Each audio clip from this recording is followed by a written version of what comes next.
Jeff Meacham Network's Multiverse of Media.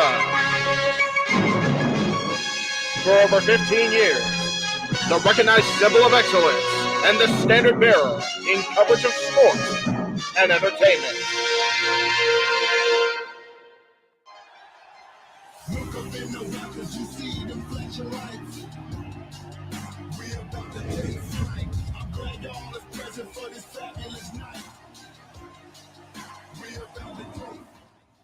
We are live on the Jeff Meacham Network, Multiverse of Media, with our watch-along and exclusive live reactions as Impact Wrestling presents No Surrender. Hello, ladies and gentlemen. That may have been the most scuffed way to do the intro, but it was the very best we could do in a pinch. We are live here on the Jeff Meacham Network, Multiverse of Media, right here on YouTube.com.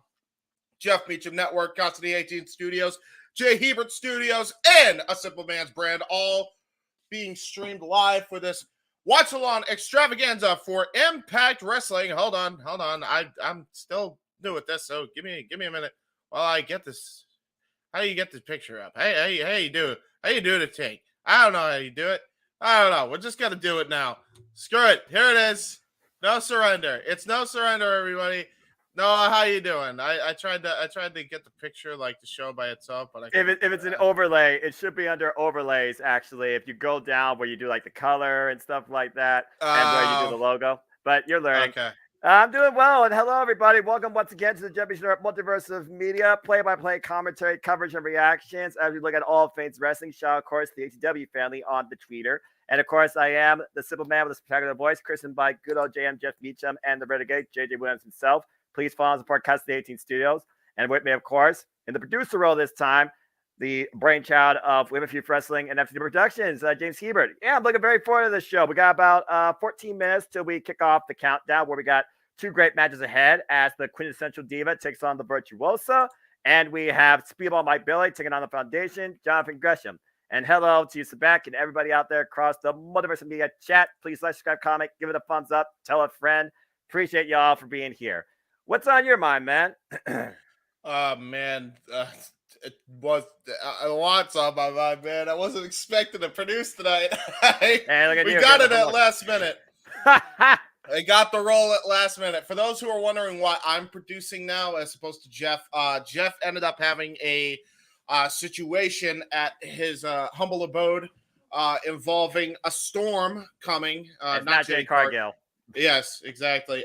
So his power and Wi-Fi got knocked off. So that is why I have taken the producer role as of tonight. And while you will also see us call the action while I'm producing, which is going to be interesting because I don't think I've done that yet. This could go one of two ways. This could go absolutely swimmingly, or it could be a complete disaster. I've ventured the latter, but we'll see. You know what? Sometimes you just got to experiment, just have fun with it. But yeah, you should see, of course, in the overlays, all the graphics. So while we got some time to kill, is there anything you want to talk about, preview, discuss, chat? Do you have any matches or any thoughts you want to discuss too? Let us know. And also a bit of a forewarning and a disclaimer as he learns the banners in the other tab. We are going to focus strictly tonight on Impact Wrestling. If you are tuning in to SmackDown or even Rampage, because they may overlap, please save your spoilers. We are hashtag spoiler free, as others and us intend to watch those at a later time. Should you do that, though, James in the producer role has the right to put you in timeout and even ban you. You have been warned per the rules of the Jeff Meacham Network Multiverse of Media. Two strike method. If anybody does that, one, you will get you won't get a strike, but you'll, because I'm not that petty, but you will get banned or not banned, but you'll get timed out, and then if you do it a second time, you will get perma banned. So don't we ain't pulling punches tonight. Do not spoil SmackDown. Do not spoil Rampage. In fact, do not spoil. Yeah, now he's learning how to type banners.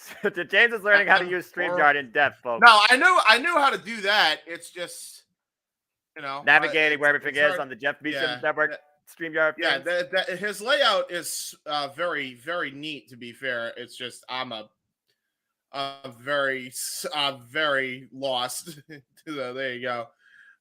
Yeah, so there you go. That's and fair. then I have to make it a ticker, and I didn't make it a ticker. Yeah, you Oopsie. just highlight where you were typing again, and then you should be able to change it to ticker. God bless you. Daniel, good to Thank see you. you. He has a fought here, and it's regarding the only thing that's not a match here tonight.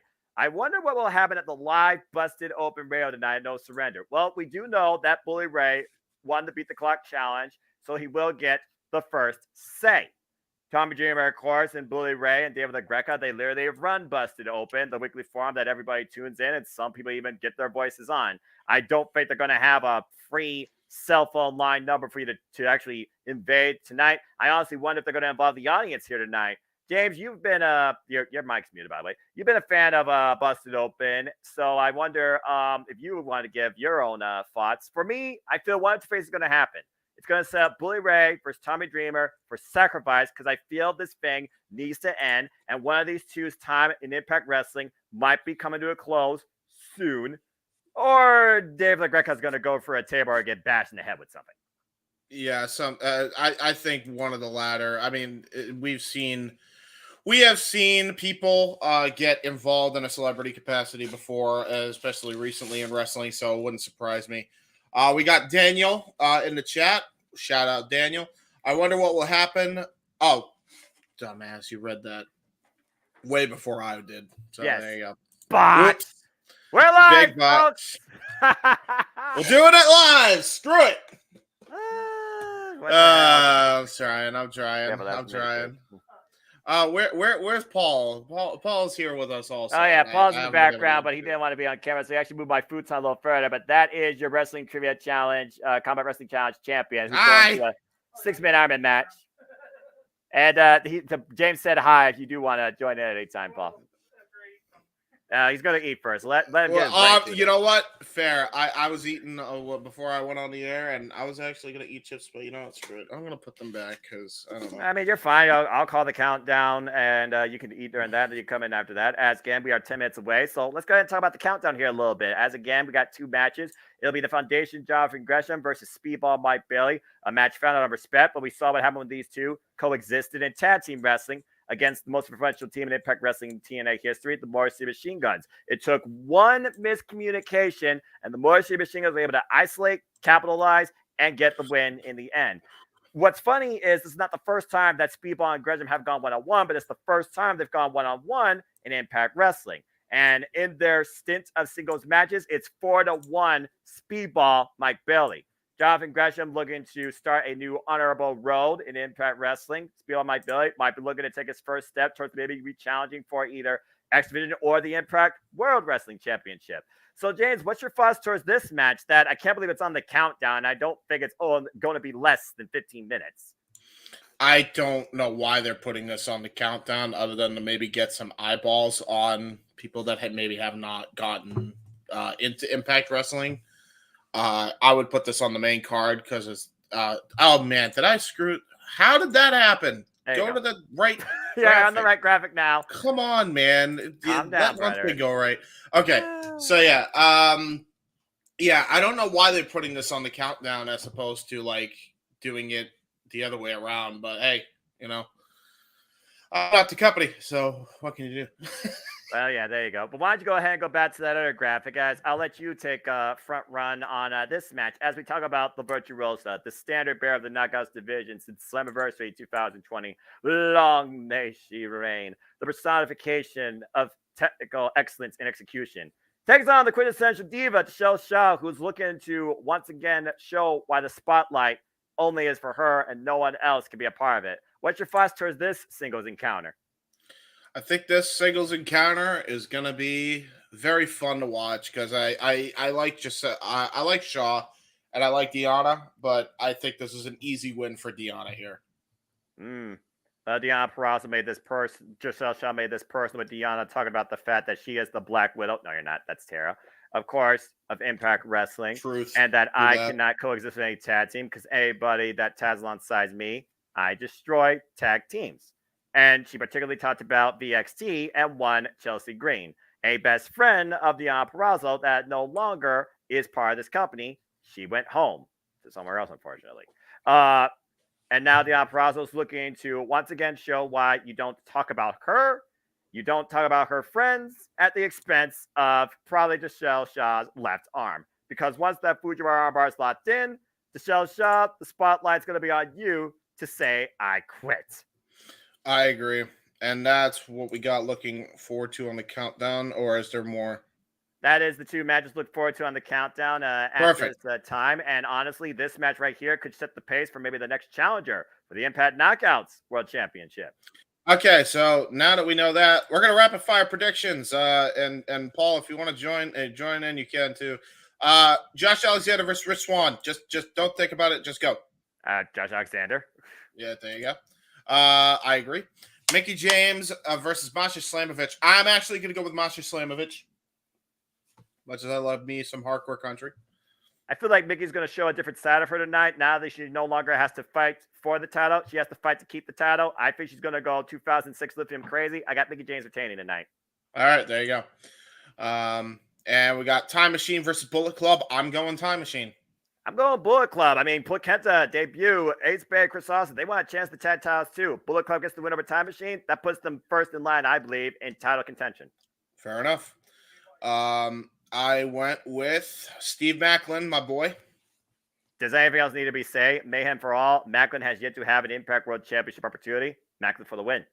Yep. Joe Hendry for the Digital Media Championship for me. I think that there's nobody else that can carry that division right now other than Joe Hendry.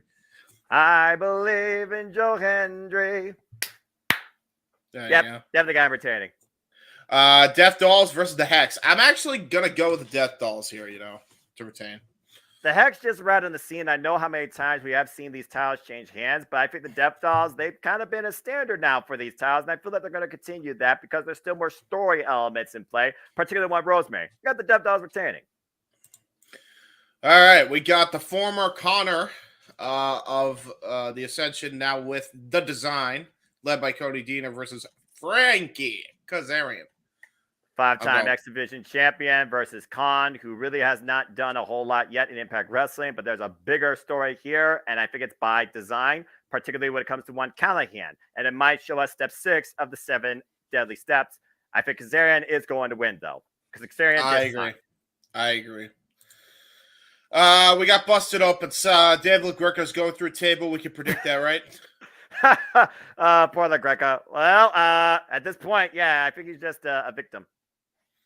Maybe they all just decide to bust each other open on Busted Open on Impact No Surrender.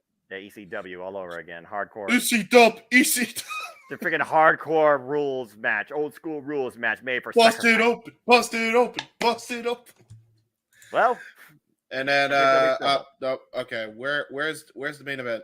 I'm missing the main event. You just did the main event, dude. You did all the matches. You all right? Cool. I don't know where it's where. Working on Hyperdrive, so give him some statute of limitations for his first run in the producer role for an Impact Wrestling show. Overall, quick, short, sweet, and simple. As we got a couple minutes left to kill here, and again, I think about where does Killer Kelly, Taylor Wilde, where are they going to go from here? They're not even part of this card. We haven't seen hi nor tail or heard from Killer Kelly since the fallout with her and Taylor Wilde. I feel that with the fact that Motion Machine Guns hold both the Impact World Tag Team Championships and the NJPW Open Championships might lead to more NJPW talent showing up. Maybe TMDK, which I know during the fallout, one particular member, Shane Case, will be part of Impact Wrestling. So we'll see what that leads to. That's fun. I like the Mighty. Yeah, the Mighty don't kneel.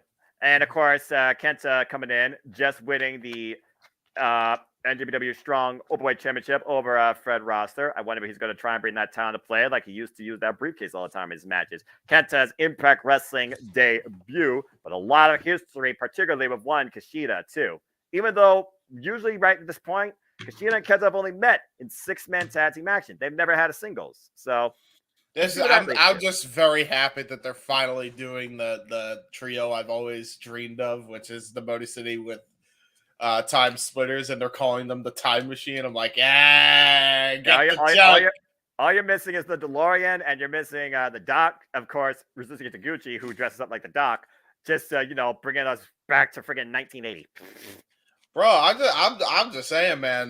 We do have the Back to the Future inspired logo on the logo. So I mean, that's for a reason, particularly. As again, this is a Jeff Meacham Network live watch along event across the Jeff Meacham Network Multiverse of Media.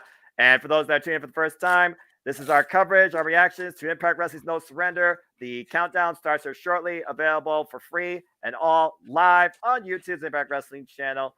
And of course, on Impact Wrestling's YouTube channel, you can also watch the entire No Surrender show along with us by coming at Ultimate Insider for less than $10 a month. And you'll get this, monthly specials, and Impact Wrestling Weekly too. Impact Wrestling has definitely been a company that has brought themselves to quite a prominence when it comes to their environment and their roster since 2020, to say the least.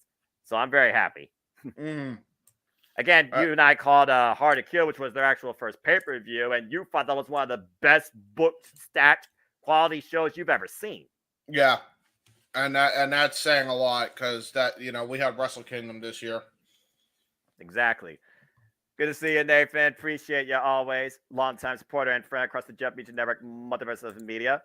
And we are just mere seconds away as I wait for the countdown screen to change. We are going to go shortly into the arena for the countdown. It is Speedball Mike Bear versus Sean Gresham and Michelle Shaw versus Deon Purrazzo. And I got to wonder if Jay Vidal will come into play as a factor. Yeah, I'm waiting. Well, we're all just waiting. We're waiting. Again, now it's time to hurry up and wait, folks. To hurry up and wait. That's a counteractive statement. I'm just saying. Exactly. That's the joke. Oy vey. Of course, Michelle Shaw previously challenged Mickie James during the last rodeo and lost. Deon Purrazzo has faced Mickie James on 2 other occasions. The last rodeo and at Hard to Kill last year. Lost. And we are in as the countdown begins in horrible resolution. All right. Here we go, folks. Where are you? Like, what on what YouTube, are you bro. seeing? No, as in, like, what do you see? I see Giselle Shaw and Jay Vidal making their way down the entranceway as they are in Sam's Club. The City of Sins, Las Vegas.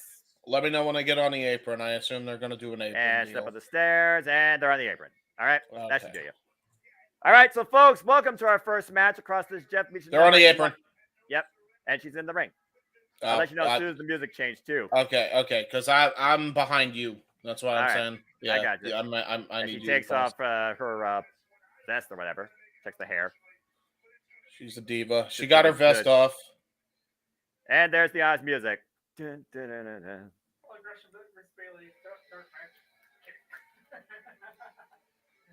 Let me know when you hear the Oz music, bro. I just did it. There you go. And now comes forth the personification of technical excellence and class, the knockout of 2020 and on. Long may she reign, Deonna Purrazzo. There you Again, go. let's talk about the reason why this match is going down. It was Michelle Shaw that made this personal, previously tagging alongside Vex, Deonna Purrazzo, and Chelsea Green, former Impact Knockout Tag Team Champions. And then, of course, tagging alongside just Deonna Purrazzo to try and take the titles from the Death Dolls. And they had a fallout. Michelle Shaw finally realized after failing with Tara that she calls herself the Black Widow, and tag team wrestling and her can't coexist, for the spotlight is not big enough for anyone but me.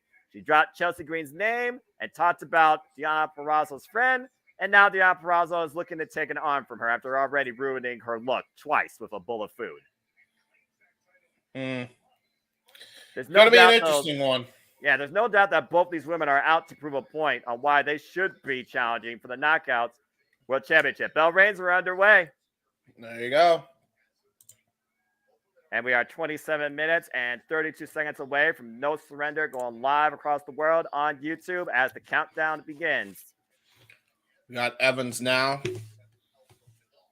Deonna Purrazzo, 9 years of experience. Michelle Shaw's 8 years of experience. We got a carnival type to kick things off here. Deonna, who held the Knockouts World Championship one time for 343 days. And that was only one of her 2 reigns. Yeah, and Giselle Shaw is, by all accounts, when it comes to Deonna Purrazzo, a rookie in this. Yeah, but she's hanging with the best of them, man. Mickie James, Jordan Grace. This is the first one-on-one ever encounter, though, with Deonna Purrazzo. And Deonna Purrazzo recently in action against Ashley Dubois. And, of course, welcoming in Steph DeLander to the Knockouts division. And now there's a shoulder tackle there by Deonna Purrazzo. just controlling the pace right now. The drop down by Giselle Shaw. Oh, wait a minute. Watch Fidel. Watch Fidel. That's all I gotta say. Get to the midsection. Of course, Giselle Shaw made her intentions be known that she only wants knockout solo gold after being Savannah Evans with the help of Jay Fidel. So we gotta watch and see how he could play as an outside factor. And there's Giselle Shaw with her own shoulder tackle. Bounces off the ropes. Here comes Deonna Purrazzo. Tierra's takeover. Down goes Shaw. Boom! Pump kick. Now look at this. The pace for the night. Standing moonsault. Ooh, man, messy cover hooks the near leg. Gets a 2 count. Yeah, that was really good strategy, though, by Deonna, because if you notice, instead of going right down with the moonsault, all of her force and weight just goes right to the chest of Giselle Shaw. Really smart strategy there by Deonna Purrazzo. And, of course, we know how disciplined Deonna Purrazzo is when it comes to her wrestling, training in MMA and lucha. Oh, trapping her in the apron, though, trying to take advantage. Yeah, Giselle Shaw did. Oh, there's a pump kick right to the side of the head. And I believe, Noah, her head may have just smacked off the apron. And Giselle Shaw may have just changed the course of this matchup. For those that don't know, the apron being, of course, James, the hardest part of the ring. I think you very well could be onto something here as she brings her finally back inside. There's a cover. Cook's leg barely gets a 1 count. And again, this will not be the only knockouts action we get. We have the Knockouts Tag Team Championships on the line as the Death Dolls defend against Hex, Sienna, aka Allison Kay, and Marty Bell. And of course, the Knockouts World Championships on the line as Masha Slamovich looks to smash and dethrone Parker Country Mickey James. And that's just a couple of matches ahead on this stat card tonight. No surrender. Ooh, nice spinning elbow. Cover, hooks the leg, and Deonna gets the shoulder up at 2. Giselle, every match that she's had on Impact Wrestling so far, she has really shown what she's capable of inside the ring. Do not let the pretty appearance fool you, as she now is choking Deonna Purrazzo on the middle rope here. Yeah. Fire is on tonight. Giselle Shaw right now just taking it all in, hogging the spotlight. Calls herself the Queen of Diva for a reason. A former Rev Pro Women's Champion. Deonna Purrazzo fighting back, couple forearms. Oh, knee just bent her over back down to the mat. Again, up to this point, Deonna Purrazzo has had Giselle Shaw outsmarted countless times trying to embarrass her. Yeah, now it's time that's all about her. Now it's time for the quintessential diva to apparently return the favor here. So far, she's been in control since that apron spot, like you said, driving her boot in the side of the head of Deonna up to the ref's 5 count. Gotta admonish that. Tim, good to see you, my friend. And again, chat, we acknowledge and appreciate all of you. We'll talk and give you more in between these matches as the action continues. Again, please like, subscribe, comment, hit a thumbs up for all these videos and channels. Tell a friend, become part of the Multiverse Media, giving you all coverage of all things wrestling. Again, shout out to our family ATW. And, of course, all discussions, too. Stay tuned for, of course, Open Mic Night tomorrow night, where there'll be WrestleMania Fantasy booking. Nice Irish whip there, as we are just under 23 minutes away from No Surrender officially beginning as the countdown moves forward. Oh, drops the boots in the second rope, driving her elbows. Yeah, that's just dirty by Shaw. Ooh, double foot stomp right to the gut while she's hung. Cover 2, and Deonna again gets the shoulder up before 3. Well, that was definitely an innovative tree of woe by Giselle Shaw. She's not ready to, call the curtain on this yet. Got a chin lock now in the middle of the ring. Remember, if she hits 3 of those, she's goated. Fair enough. Of course, Giselle Shaw first came in here off a rivalry against Lady Frost. Previously, Lady Frost and Giselle Shaw challenged Deonna Purrazzo during the champ era for the AAA Reina de Reinas Championship. Whoa. Nice takeover there.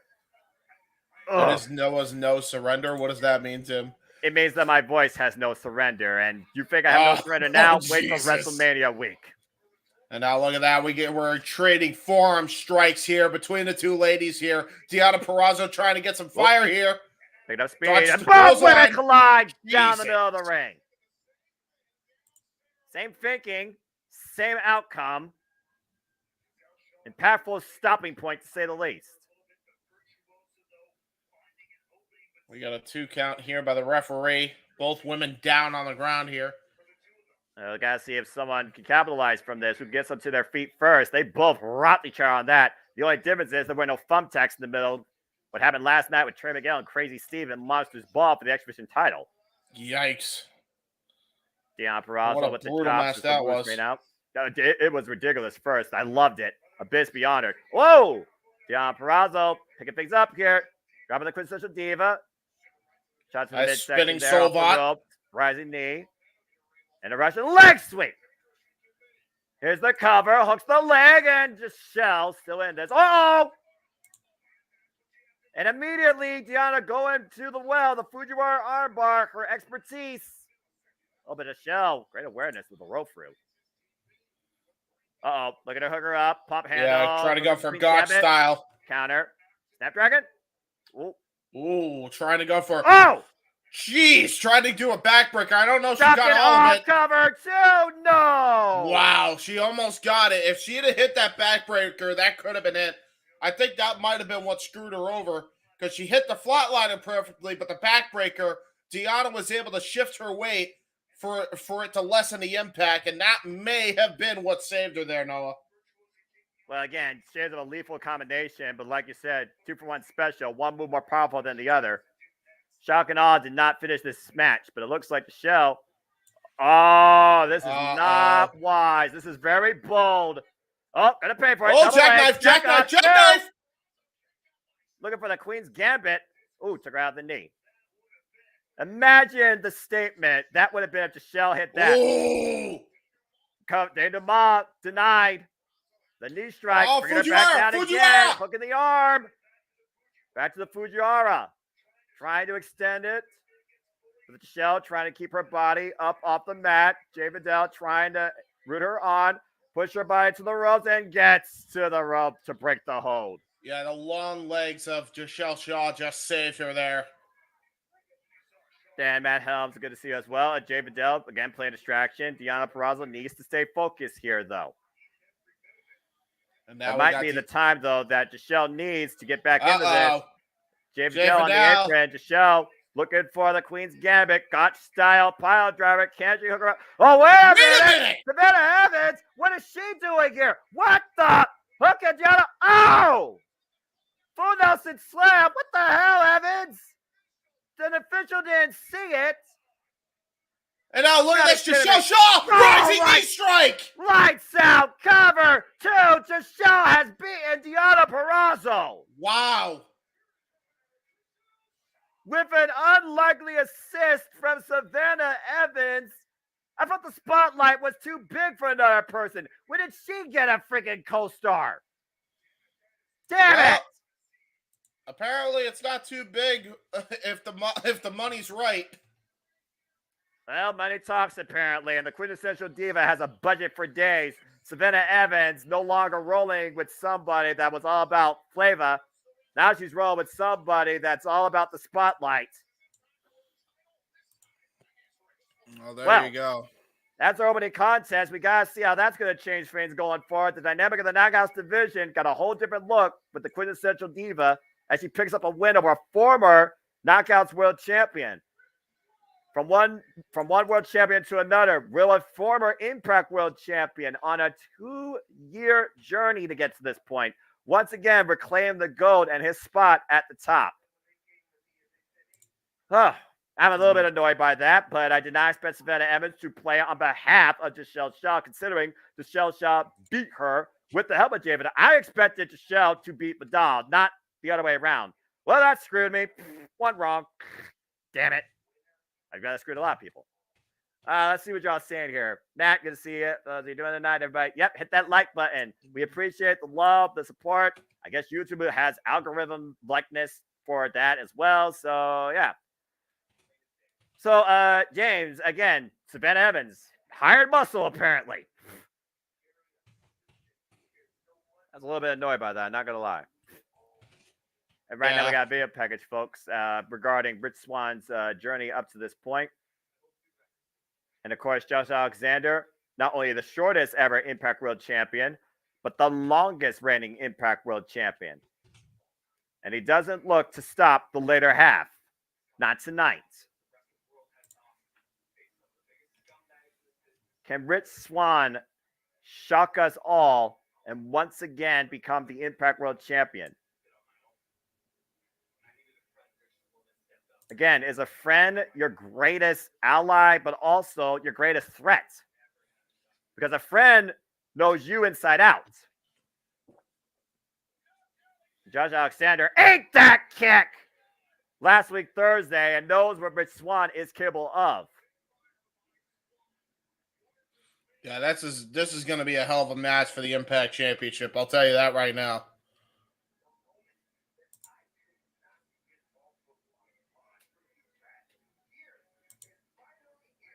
The moment. Rich Swann has been looking for this moment for 2 years. Can he finally move on from it? We're going to find out tonight, our main event. Rich Swann, Josh Alexander, Impact World Championship. And there's no doubt that's going to go the distance. We know how far Josh Alexander can go, though, James. He's gone 60-plus minutes with the likes of TJP and nearly 6 minutes Speedball Mike Bailey. Can Rich Swann handle that? Yeah, that's the thing. That's a good point, Noah. We're about to find out. Well, speaking of a 60-minute man, here comes the octopus. Get ready for a whole different form of wrestling. We are about to see pure technical wrestling of the highest caliber. Jonathan Gresham, the foundation of Ring of Honor. 17 years of experience, held the Ring of Honor World Championship for 224 days, and redefined the Ring of Honor Pure Championship for 317 days. Former Ring of Honor Tag Team Champion, of course, also the husband of one Jordan Grace. And he came into Impact Wrestling looking for a new start. And he called out Speedball Mike Bailey. He wanted to challenge him. To challenge a former X Division champion that went on an incredible run of 9 defenses, that's putting your stakes up pretty high. And speaking of the man that you just mentioned, had 9 successful defenses, Speedball Mike Bailey showing off why he is, in fact, Speedball. Martial arts expertise on full display as he makes his way down the ramp here in the Impact Zone. And we also know that Speedball, he has a violent side in him too. Remember, he showed Kenny King what he truly was capable of in that pit fight, literally knocking the man out. Look at that, man. This guy reminds me of a Power Ranger. R.I.P. Tommy Oliver. That's who he reminds me of, man. Honestly. Every little strike that he gives reminds me of JDF, and the way he's able to incorporate that into his wrestling style is a sight to behold. And I honestly think we might get a sleeper hit when it comes to these two technical beasts in various different ways. You got the proficient striking of Mike Bailey. You got the proficient mat game of Jonathan Gresham. Bell rings, and we are underway. You just wonder which one's more dangerous in this match. Again, No Surrender goes live on YouTube 13 minutes from now. This is our last match on the countdown. Buckle up, folks. What's amazing about this is how similar they are also in their experience. Speedball Mike Bailey, 32 years of age, 17 years in the game.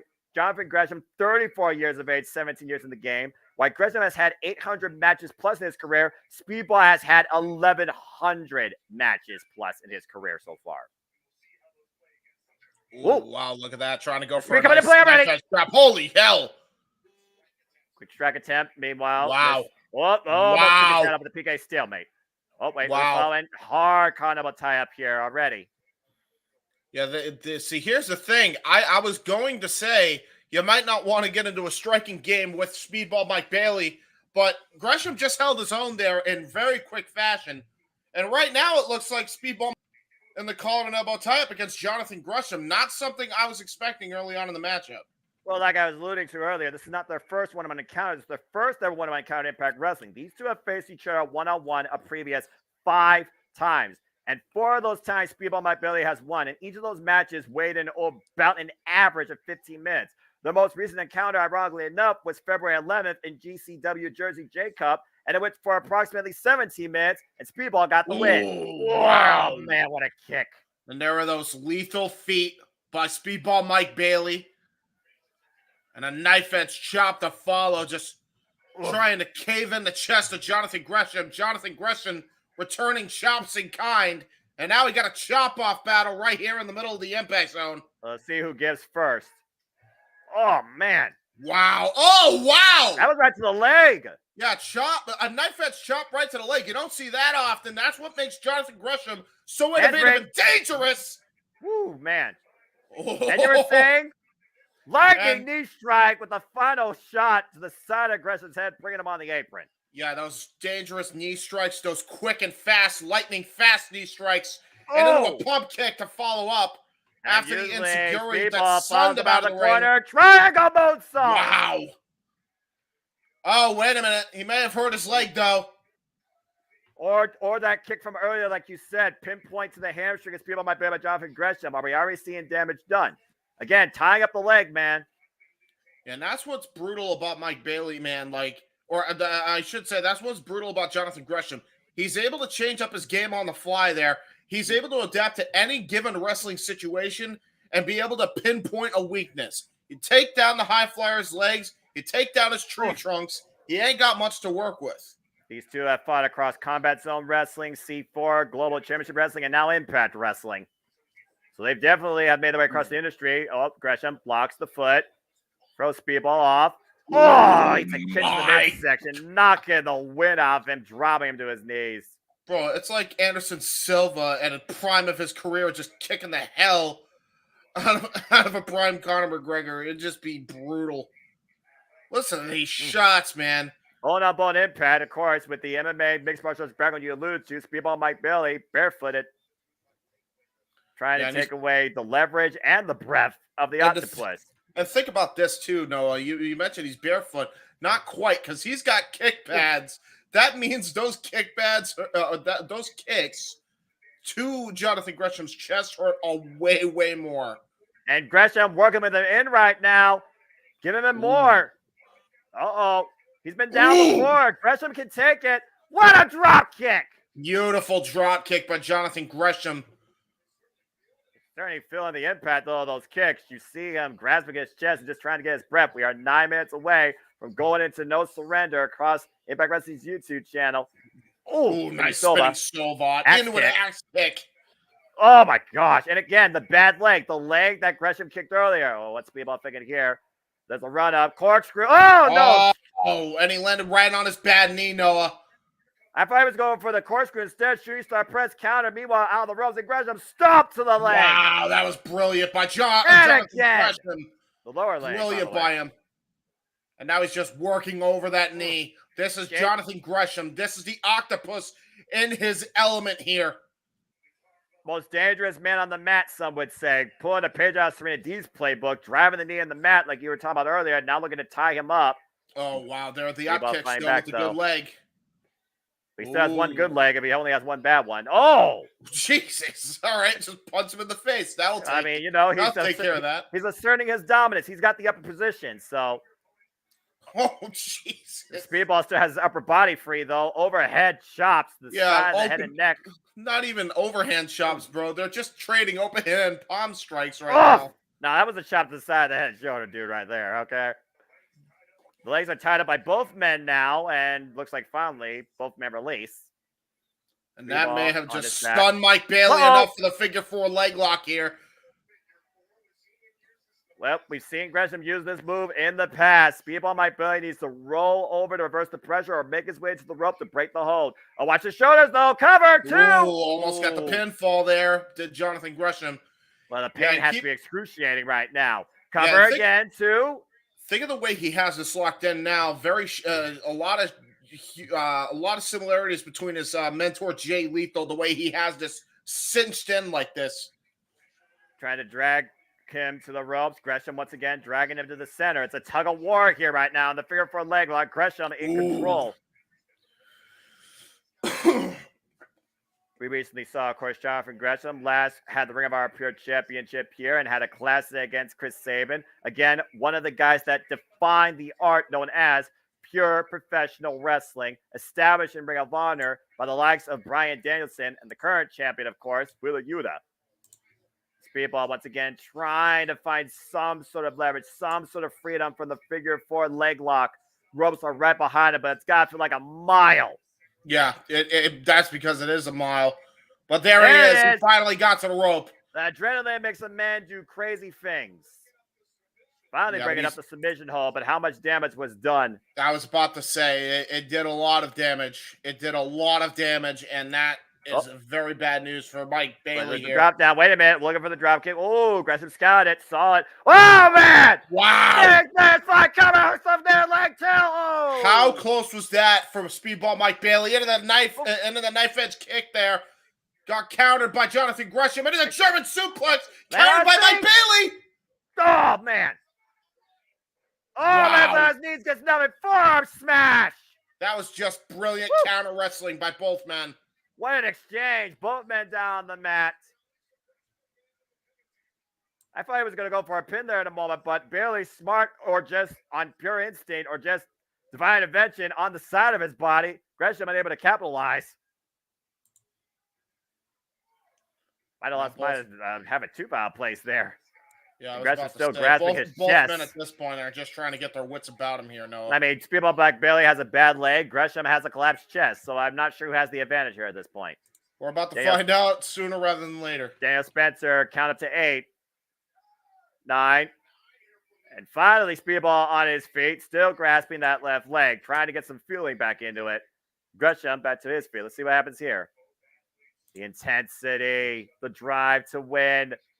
Bring out the best and the worst. Oh, what a chop.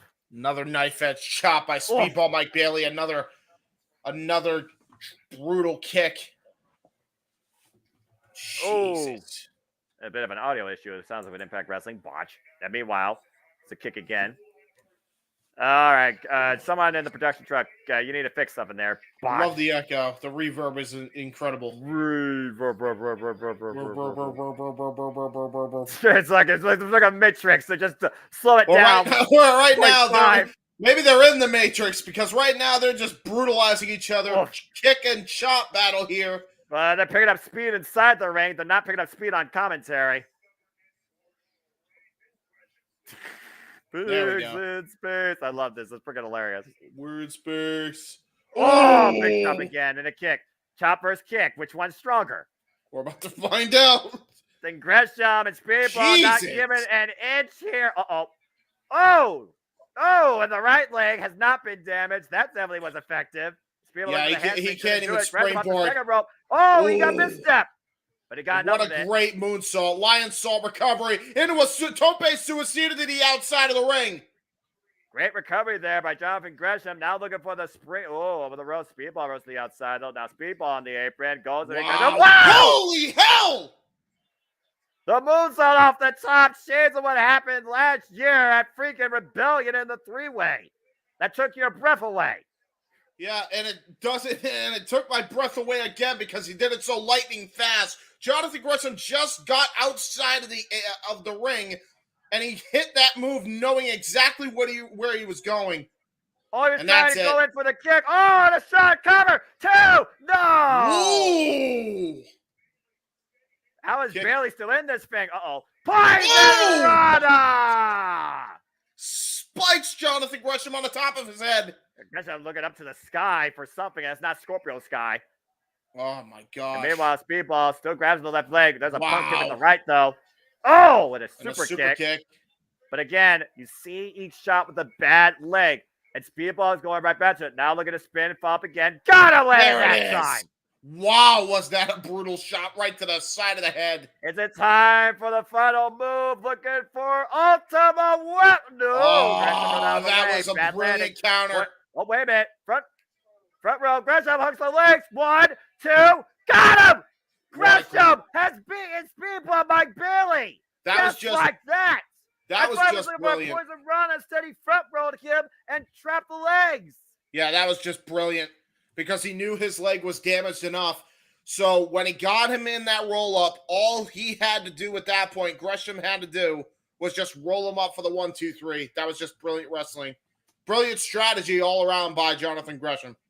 Brilliant match by all 4 competitors here, and surprising results on the countdown. Both I got wrong, And that just goes to show that Impact Wrestling, again, not that predictable. Shell Shaw has a new bodyguard, it seems. And we saw Jonathan Gresham out wrestle Speedball Mike Bailey.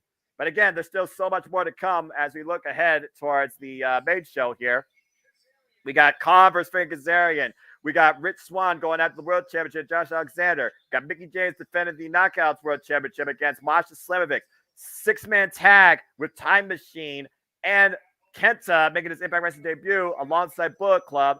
Death Dolls defend the Knockouts World Tag Team Championships against the Hex. And we also have a busted open forearm. Not to mention, Joe Henry defends the Digital Media Championship against Moose, but this time in a dot combat match. And of course, we'll determine a new to more contender in fair four-way action with Macklin, Brian Myers, Heath, and PCO. It's a lot ahead still, and we're just getting started as the action keeps on rolling and heating up. Whew. As they run down the card right now, I'm already spent after that. Dang, man, I'm pleasantly surprised. Congrats to Jonathan Gresham. Big win. He worked over the leg, and he trapped it, and there was no way for Speedball to kick out. This is going to be a fun night. Everyone across the JMN Multiverse Media, you ready to go? James, are you ready to go? I'm ready to go. I have a couple already. Impact Wrestling No Surrender starts as I go to the main feed right now. Alrighty. Main feed. FBI warning. It's right next to the video. You should be good. Okay, good. Because you just go to the membership thing. I got black screen right now. There's the FBI warning. 250,000. The FBI ain't watching me. I'll make $250,000 by the time I'm 65. You're right. If I'm lucky. I'm lucky to be a 5-digit heir. Ever. You're right. After taxes. That's after taxes. Not that I'm trying to be political. And by the way, I still am not that. I'm grateful to be a 4-digit heir, and I'll take that for what it's worth. All right. In the city, it's the opposite of Saints, where what happens here usually stays here. Where you go for broke, and you sometimes strike it rich, or lose everything. The strongest will, the most determination, the utmost motivation. Tonight we will see who prevails soon enough at No Surrender. As they play this video package here, bringing us to this point. Mickie James, she endured her last rodeo, but Masha Slamovic knows the last rodeo is over. But now she wants to still end the career of Hardcore Country. I love these theatrical packages that they do here. Good stuff. The voice really good. I agree. You see the angst, you see the disappointment, you see the anger, you see the motivation, you see the confidence. You see it all tonight from Impact Wrestling. As that is ahead. A nice picture there, James. I wonder who this could be, even though he's not here. Shout out to the guy on the marquee, good old JM, Jeff Mother Bleep Meacham. Appreciate you always, my friend. I hope you enjoy the show when you can. And folks, use the hashtag No Surrender to be a part of the conversation, but also like, subscribe, comment, and tell a friend. This very night, the hardened will, the bigger heart, the tougher conscience will shine. But no matter what, everybody here, there's one thing common, and that is a feeling of no surrender. 2021 Rebellion, the darkest day in Rich Swann's past. Will it be his last? Can Josh Alexander handle this? Can Mickie James endure the smashing that awaits? Is Joe Henry still the motivation the Digital Media Championship needs? Will somebody go to sleep?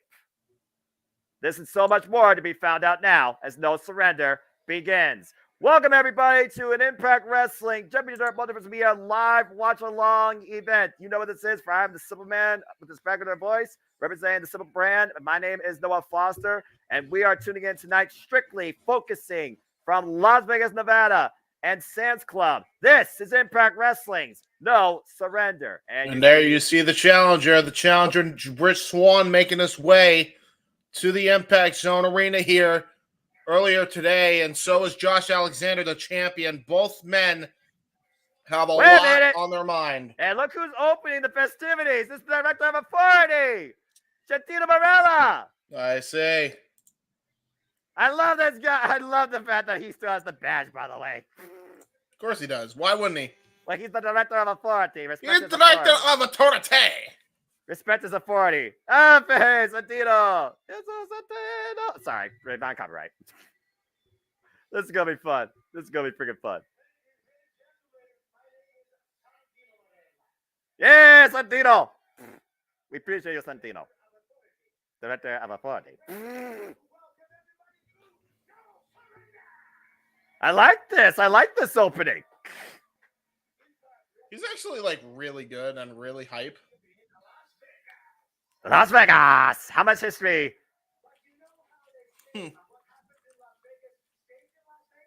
Yes.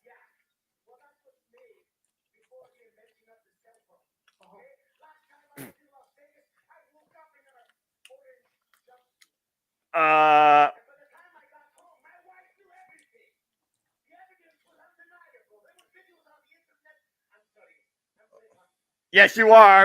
Don't need that story. Sounds like Pineapple Express 4. I need you to pause for like 2.5 seconds and then unpause. Frankie Kazarian. Wow. That was perfect. Here comes Frankie Kazarian, baby. There he is, man. The Full Metal Rebel. That's quite an introduction and endorsement right there.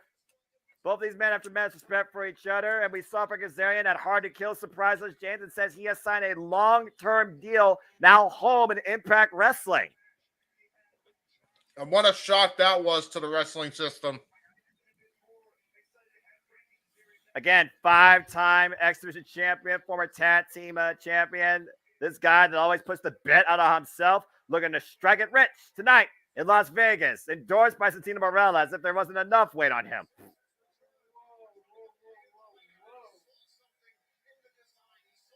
But again, Frankie Kazarian looks to exploit a flaw in the design.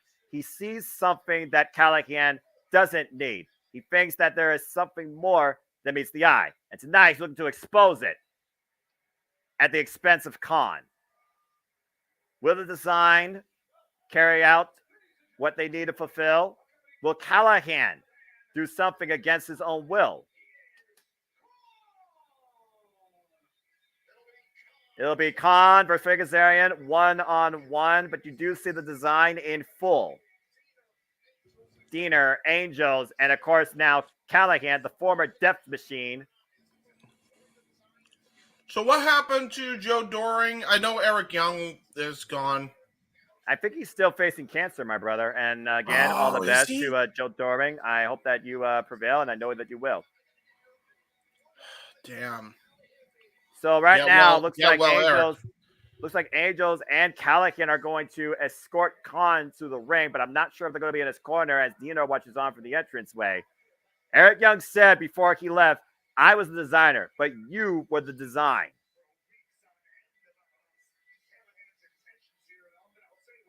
Again, what is the true intentions of Sami Callahan at the end of the day? And you still see shades of his old identity there. Once again, though, you do. The design looks to erase that. Wow. I mean, he doesn't even look too bad as far as like this guy does look like Connor from way back when, I will say. He's the he's the best worker of the two, correct? I would say so. And it looks like Santino Marella is going to be on commentary, giving his own fair take on this. Talking about Khan as a barbarian. Hey, I remember that. He used to be part of the Wasteland. Not Matt Max either. Aha! Now, Rays are underway here. Kick to the midsection. Kazarian with the hot start so far. And just shoved by Khan. Heavy Metal Rebel going right at Khan here. See Diener, though, watching on from the rampway, though. And the design is around the ring, James. Mm-hmm. So right now, Kazarian, it's a handicap affair. He needs to be aware of the dangers that lurk over the top. And Khan looking to follow. Oh, slides underneath. Kazarian, big chop, doesn't even phase the big man. And for Kazarian again. Irish whip. Again, what is the purpose of the design? What's been your take on this whole thing, James? With, Sami Callihan, Death Machine, literally saying, I want to be part of the design. But Diener has said the design chooses you. You don't choose the design. I think there might be some underlying tensions if I know Sami Callihan for as long as I've seen Sami Callihan work. Put it that way.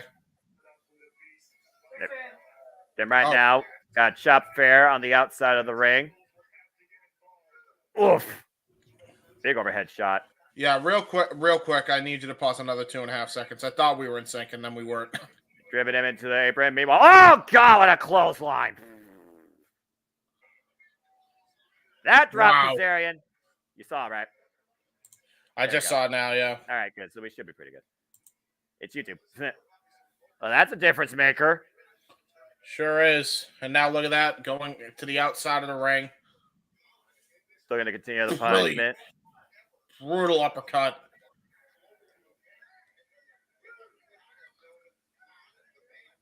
Again, we've known Khan a long time. Back at his previous identity. Oh, what a chop. Open hand chop. And then out of nowhere, we saw Alan Angels and Khan become part of Diener and this design.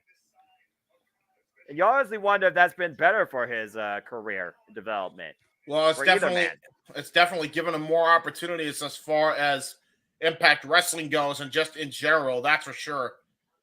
And meanwhile, oh, whoa, that was just mean back by drop.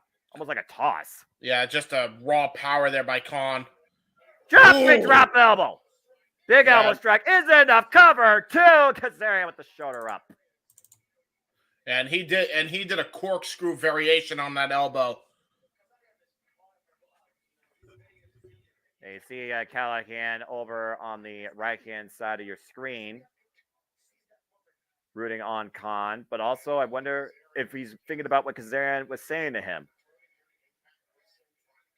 Again, for Kazarian, return back to Impact Wrestling, looking for a fresh start. Previously challenged Josh Alexander last year for the Impact World Championship at Overdrive. But Callihan has been put for this decision. Cover again. And the shoulder up. Hook of the leg.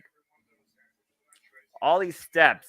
Commitment, allegiance, loyalty, respect. A bit of a perverse way to try and redefine an individual. Oh, the power. Oh, good Lord. Try to swing him around. Too big. Wait a minute. Uh-oh. Go, man! Wow, spine on the pun. Is enough? Two? No, Kazarian with the sharp again. And that was right after countering a crucifix bomb attempt with just raw power also. This guy is a powerful, powerful individual, is this Khan. It's not the first time that Kazarian has taken on a bigger individual than himself. Oh, neck crank. That is a fair point. Think of his matches with Samoa Joe, Scott Steiner, Kurt Angle. Oof. Abyss even.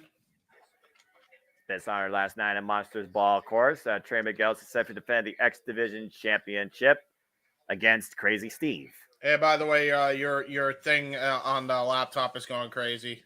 It's about to be almost done. Oh yeah, it probably repeats.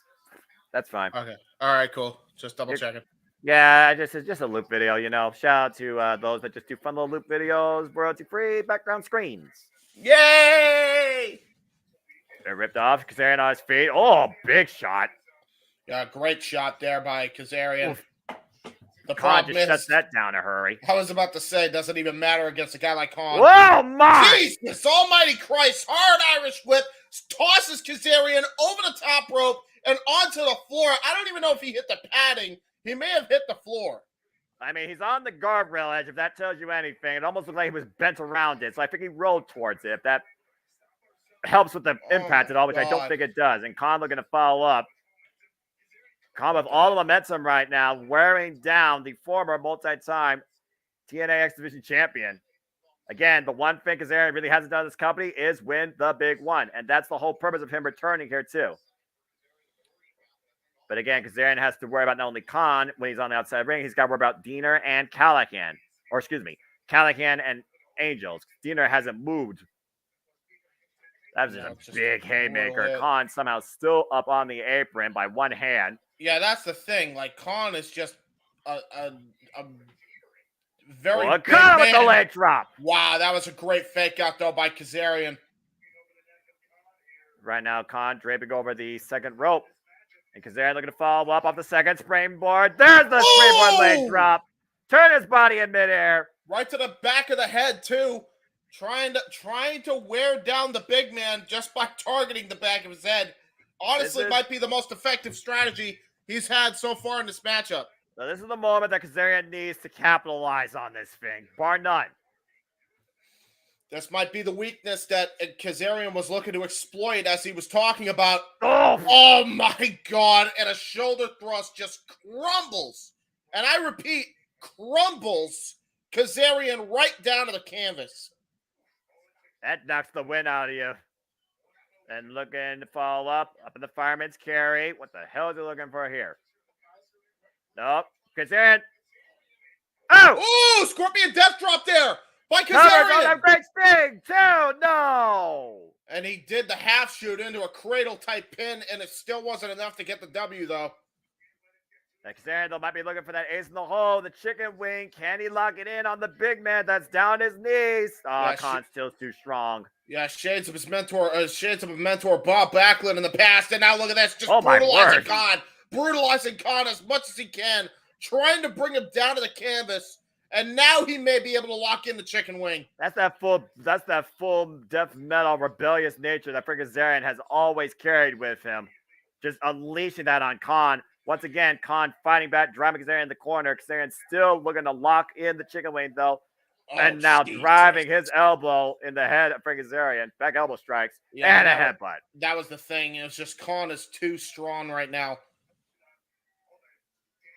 You have to do twice as much, maybe even 3 times as much to get a guy like Khan down as much as you do any other opponent. And that's the key difference here between Khan and Frankie. Frankie has to have a quick and fast strategy here.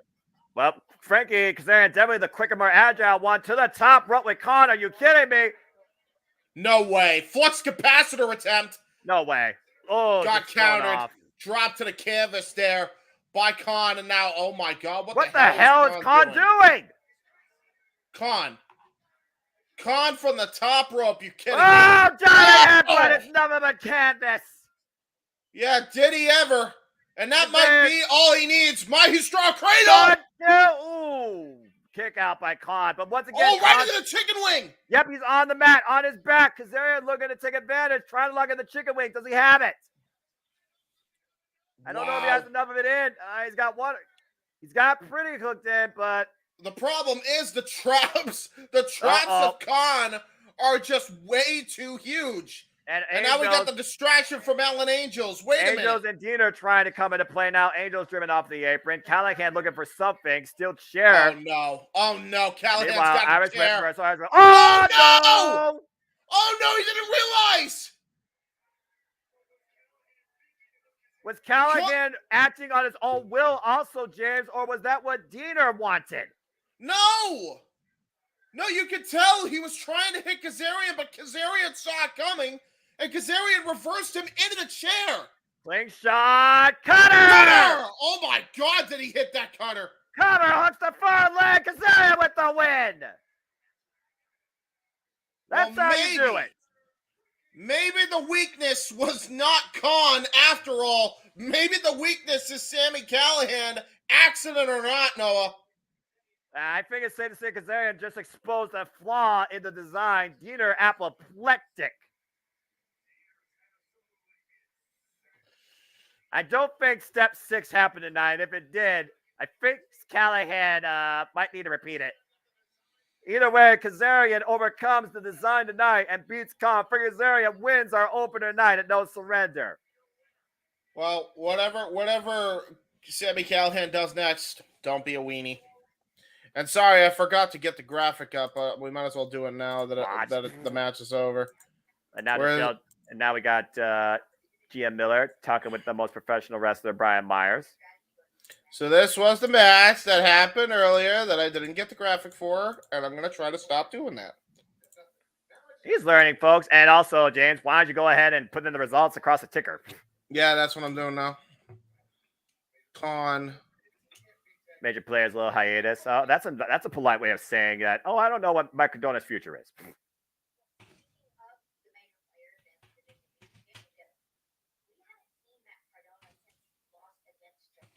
Joe Hendry.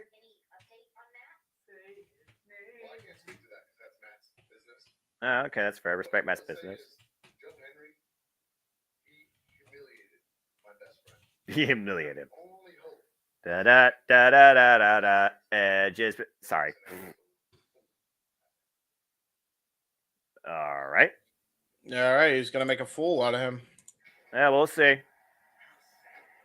All right. Well, as the action continues, Father James Mitchell comes bearing a message and a hex courtesy of Rosemary's father, Kevin Sullivan, from the Undead Realm.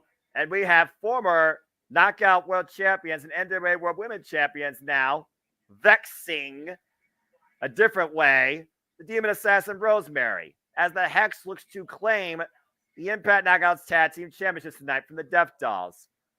An unholy curse. Will it be reversed? The Sinister Minister, though, I gotta wonder, especially because we're in Las Vegas, will he show up and come into play tonight? What's already been a bit of a surprising night, could we see a title change? Dwayne is not happy with the result of his simply predicted picks tonight. Well, again, this just goes to show Impact Wrestling is anything but freaking predictable. Oh, man, Hex marks the spot. And if they hit that tonight... That's a really good tech finish. Damn. If they hit that tonight, then they will claim the treasure that is the Impact Knockout Tag Team Championships. Extinguish. Okay, that's Extinguish. AK Oh, I hope you lose now. I hope you lose now. I'm already a mark when it comes to freaking Taya Valkyrie and everything, and Rosemary, to be honest. But now you just sealed the deal. To be honest. All right. Let's see what happens here.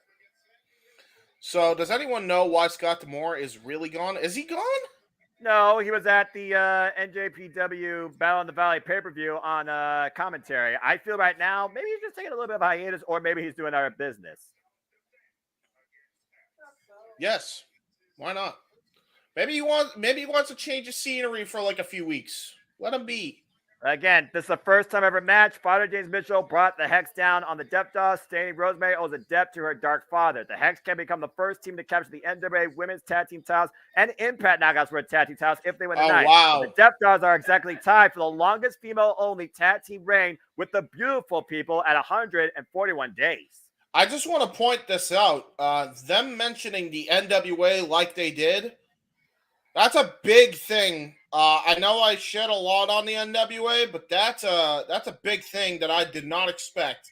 Well, I mean, back in the early inception, you knew it was NWA TNA ruled by the likes of Jeff Jarrett, who had the NWA World Heavyweight Championship. Yeah, but remember, there was a lot of heat recently, so maybe Billy Corgan is finally stopped being stubborn and allowed their wrestlers to go outside of the walls of the NWA. Yeah. So again, the Hex, former NWA Women's World Tag Team Champions, wherever they've gone, they have claimed Tag Team Gold. And here comes James' favorite theme. Yeah, and I still can't find it. That makes me laugh. I might be able to find it on a music finder after hearing that. I'm sure someone's going to Shazam at why they're there, and maybe you could reach out to one of them. Oh, audio issue. Botch. Impact, no! No, don't do this shit. I want to hear it. Oh, my gosh. I love it. Again, has bad luck fallen on the Death Dolls tonight? Will a Hex be carried out courtesy of Father James Mitchell? Wow, that is a really bad audio issue. Botch. Someone in the production truck's having a really bad day, or maybe Rosemary is cursed, and she's cursing the production. Maybe it's Danhausen. It's all Danhausen's fault. No. Do not bring up Danhausen's name and Impact Wrestling in the same sentence. That's too much craziness. And this place has Crazy Steve. They're both fucking it up. That you're not wrong. Where is the audio? There it is. Oh my Audio's God. coming. It's back. It's back. Of course, the Deaf Dolls regained. No! Well, It's there not it goes back. again. It went away. That's just sad. I know fight's bad, but there has to be some other reason for this. Is there bad weather in Las Vegas that I don't know about? Oh shit! It might be bad weather because I would imagine Jeff's. That's dealing right. with the same Jeff thing did right have now. storms from California. Maybe they're traveling east. Well, anyway, the Impact World Knockout. Ooh, yeah. Do that again, Taya, please. James, stay professional. What? Never mind. Bell rings were underway. Oh yeah, I'm a professional. I'm a professional. I'm a B. All right. I'm a professional looker. You're not wrong. Again, use the hashtag no serenity prior station. Nice step breaker there. Here's the ground and pound. Of course, Allison Kay picked up a singles victory over Taya Valkyrie last night with the assist of Marty Bell and a distraction, even though Marty Bell got speared. Tag to Marty Bell, and you see the challengers isolating their opponents immediately. Nice snapmare. Didn't get all that network. Nice senton follow-up. Quick offense here by the Hex. Yeah, are the Hex impressive or what? Just from that little exchange there. There's a cover, hooks the leg, gets a 2 count. This is so weird without audio working properly. I mean, it's super low, but yeah, I agree. I'm sure the Impact faithful on the Ultimate Insider chat are like, what's going on, Impact Wrestling? I wish I knew. And finally, Taya Valkyrie tags in Jessica. Well, I bet if it turns out Jessica is in the ring now. Oh, little flip flop and fly. If you will. That's a lot of flip flop and fly. I'm just saying. Oh, what an elbow. Oh, I won for K2. That was sick. That was pretty sick. Because she's sick. I'm not going to lie. Jessica makes me laugh. I like Jessica. I'm not much of a party person, but I'd probably go out and party with her. Oh, drop toe hold. Nice drop toe hold there. Although I don't think I would party out in Las Vegas. Just saying. Yeah, Allison Kay just showing why she's a former NWA and NWA Tag Team Champion there with that forward thinking. And now there's Marty Bell just stomping the hell out of Jessica. I also want to add that Sienna is a former TNA Impact Knockouts World Champion. Yeah, so she knows what it takes to win those titles. That different form of headbanging here, mocking the Death Dolls. Marty Bell, not very good, if I gotta be honest. And if Rosemary gets triggered, I guarantee you she'll get involved here. Taya Valkyrie and Jessica Havoc representing the Death Dolls tonight, defending the Impact Knockouts Tag Team Championships. Irish Whip attempt, reversal. Marty Bell thrown into her own corner. Jessica looking to follow up. Oh, it's turnbuckle. Tag to K. And again, the Death Dolls have had these titles now for the second time since being vexed last year at Bound for Glory. Oof. Oh, what a boot. Nice boot there. And right now, a little bit of insult to injury. Allison Kay, she might like to be like Pinky's up. She is anything but classy. She is gritty out of the Detroit, Michigan area. Cover 2. And barely a 1 count. It's going to take more than that to keep Jessica down for 3. Former, also Impact Knockouts World Champion. I'm turning my cravat here might help a little bit. Again, Allison Kay, a 2-time Knockouts champion, even though one of those reigns was less than 20 days, but I digress. Just ripped her down. And she also held the NWA Women's World Championship for a period of 287 days, I believe. Yeah, before being dethroned by Thunder Rosa. So Allison Kay knows what it takes to be a champion here. Yeah. And Marty Bell and her, they've done it together across the industry, including NWA. Right now, they're going to wear Loca, go Loca, while they take advantage behind the rest back. Yeah, just choking, full-on choke there onto Jessica. Oof. Big chop in the corner here. Yeah, brutal chop. Jessica is being worked over here. She needs to make a tag soon. Yeah. Oh, and again, I still can't help but think what fires Jay Mitchell was talking about. He says, Jessica, you remind me of somebody I once know. I just gotta wonder, will that come into play at all during this match or even afterwards? I know that Fires Jay Mitchell said he came to send a hex on Rosemary. But is Rosemary really the only target here? Or by that notion, is the hex the only part of this so-called gift? Or And curse, here's if you want to call it that, sent on Rosemary. And here's another question that we got to ask also. Where does Decay as a whole land in all of this? Well, Crazy Steve, Black Therese, I think they're their own thing. Decay does their own thing, but again, Death Dolls, I mean, it's their own unit, you know? Depends. Who I knows? see Marty Bell right now working in the corner with Kay and bringing Jessica down to the mat again. Oh, cheap shot to Taya Valkyrie. Oh, Rosemary nearly getting involved here. Rosemary's got to be careful. Tiles can change hands, of course, only via pinfall or submission inside the range. Disqualification. Tiles don't change hands, but right now the Hex seem pretty confident, pretty in control. Yeah, they are absolutely just showing why they were former NWA Women's Tag Team Champions. So they lost in the Pretty Empowered after Kenzie Page found her dark side, and then Pretty Empowered had to follow their own. Lost it, regained it, lost it again. Congrats now to the current NWA Women's Tag Team Champions, Missa Kate and Matt Wazowski, who oh my God! Oh, what a headbutt! What the hell was that? I feel it was a rocket headbutt. What that was, she just launched herself. Yeah, she launched herself, no doubt, and that just knocked Marty Bell here for a loop. Gonna try to crawl over to Allison Kay. And she knows that she's in Las Vegas and not the Dominican Republic. No. Tad to Kay, Tad to Taya. Here we go. Picking things up when we left off last night. And here's the queen. That's a queen of a different sort right there. Current MLW Featherweight champion. 4-time Reina de Reinas Triple A champion. Still holds that title, by the way. And now Irish whip into the ropes. Blue Thunder Bomb. Cover to retain, and Kay gets the shoulder up. And now Taya Valkyrie. Gonna try to go for another move here to follow up. Oof. Into an arm wrigger, into a forward kick. Oh, elbow strike misses. Kay looking for a kick of her own, misses. Drop toe hold. Really good counter there by Taya Valkyrie. Now, Super Dragon curb stop attempt here. Oh, man. Just stretching. Oh! You called it. Is that enough? Coming to Matt too, and Marty Bell with the save the last possible second. So it's a virgin. Yeah, she knew it would have been done there. She did not interfere. That was an absolutely close call there for the Hex. Meeting of the minds. Hex miscommunication there. Taya preventing the double team, looking to hook Kay up. Maybe for a DDT. And what a brilliant counter by Allison Kay. Cover. New champ, not quite yet. She countered the tornado DDT into a white noise of sorts right down to the canvas. Still was not enough to get the 3, but now the control and the favor is back in the corner of the Hex. And it looks like they finally fixed their audio too. Perfect timing.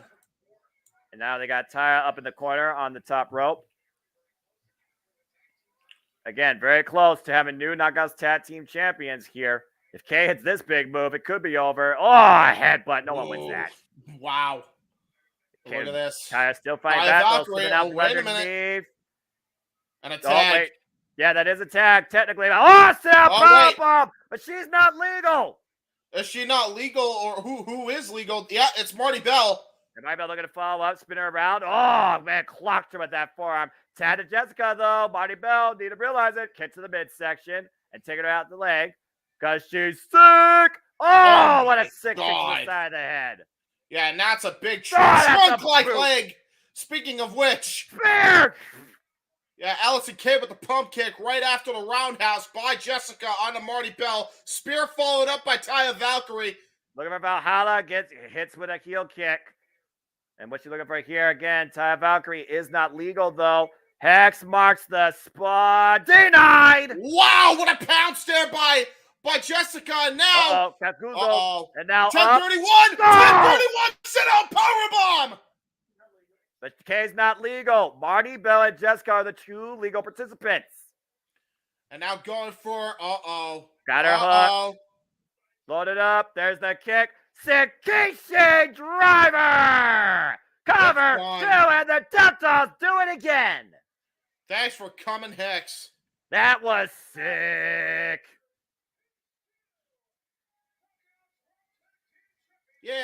get to hear the theme. Well, whatever hex Father's Jane Mitchell sent out against Rosemary, It it failed. was not enough to overcome the Death Dolls tonight. Good effort by the former WWE Women's Tag Team Champions, but the K Death Dolls still hold the gold and still are on top of the Knockouts Tag Team division.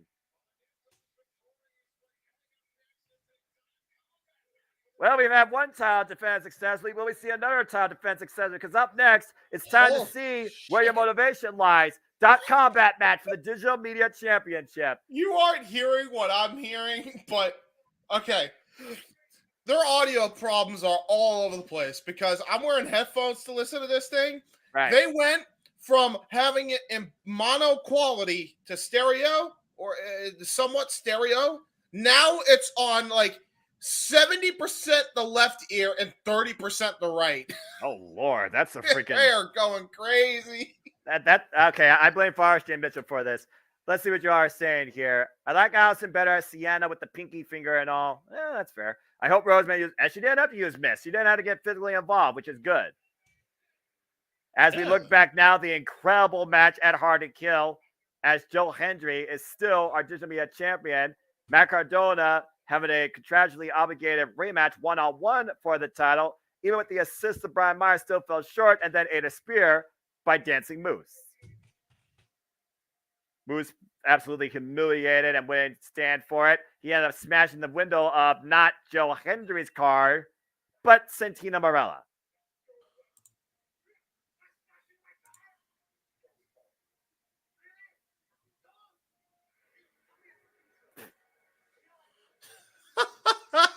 What a way to get a championship match and give a man a lesson. Yeah, give the man a lesson by giving him a title shot. Oh, good grief. All I know is this is going to be fun to watch. Joe Hendry is having the time of his life right now in Impact Wrestling, motivating the masses at the expense of everybody else, particularly Moose. .combat match, though. Anything goes, anything can be used, and everything will not be technical.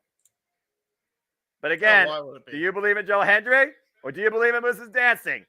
.combat match. The Digital Media Championship is on the line. And it is now. I'm sorry. The .combat match? That's the name of the stipulation for these things. Yes, get ready for the use of Blackberries, pagers, keyboards, and anything with a battery. Oh no. Why Blackberries? Those are so outdated. His name. Well, that's nowadays the theme. I believe in Joe Hendry. I believe in Joe Hendry. Do you believe? I love this face so much. It sucks that it's so damn catchy. I hate it.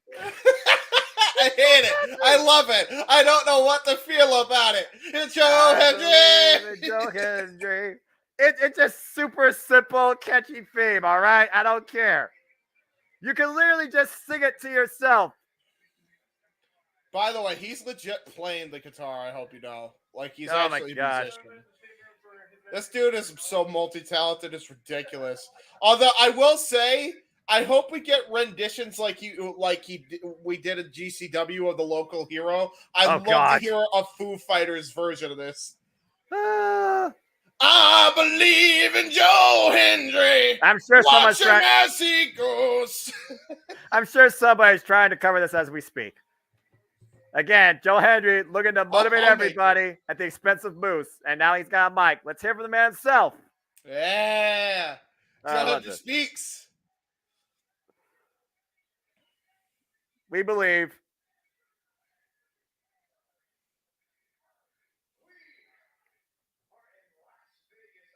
Yes. Sin City. Yeah. Rightfully so.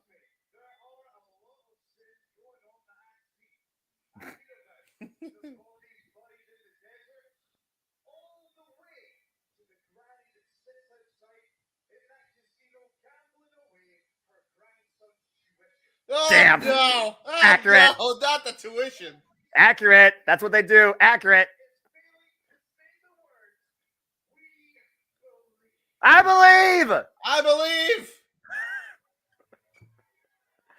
Oh, gosh.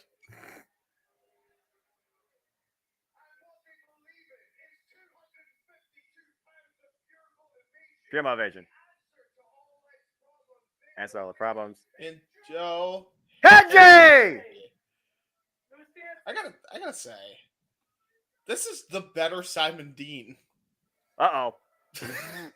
Well, this is definitely not something better. This is something far worse. Hey, who knows, man? Maybe eventually he'll make him lose his mind, and then he'll go back to old Moose. I miss Moose when he thought he was a five-tool athlete and he was doing all these sports. That was a fun time. And then Ethan Carter III ruined it. Fuck Ethan Carter III. The past is better off in the past. I'm just saying. Mm-hmm. And for Moose, he's looking to bury his past embarrassment tonight at the expense of Joe Hendry.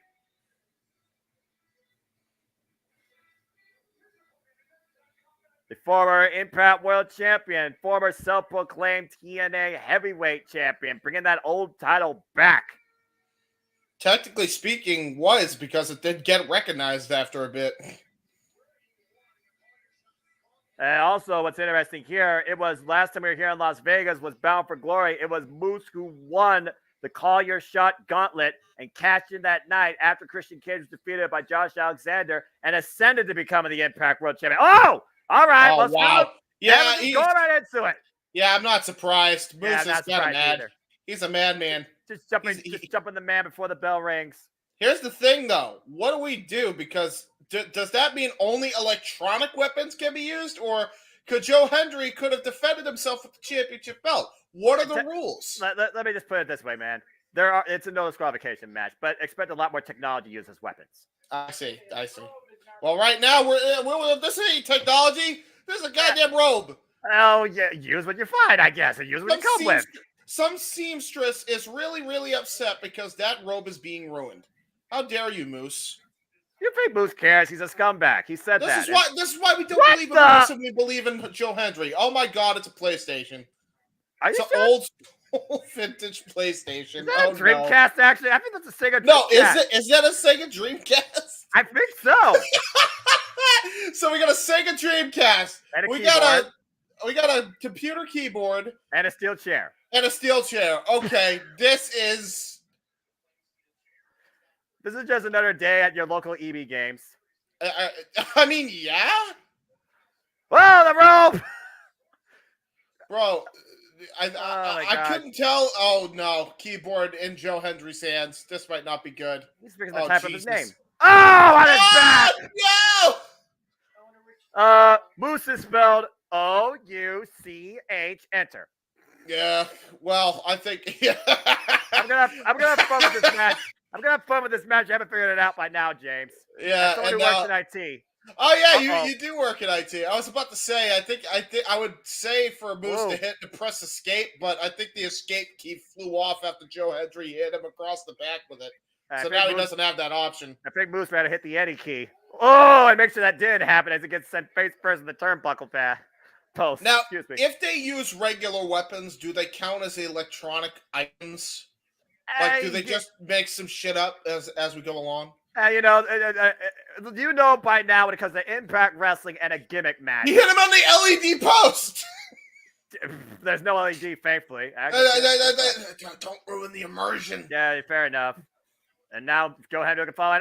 Got hit by Moose. No. Good Lord! Oh, rock bottom through the Magic the Gathering table.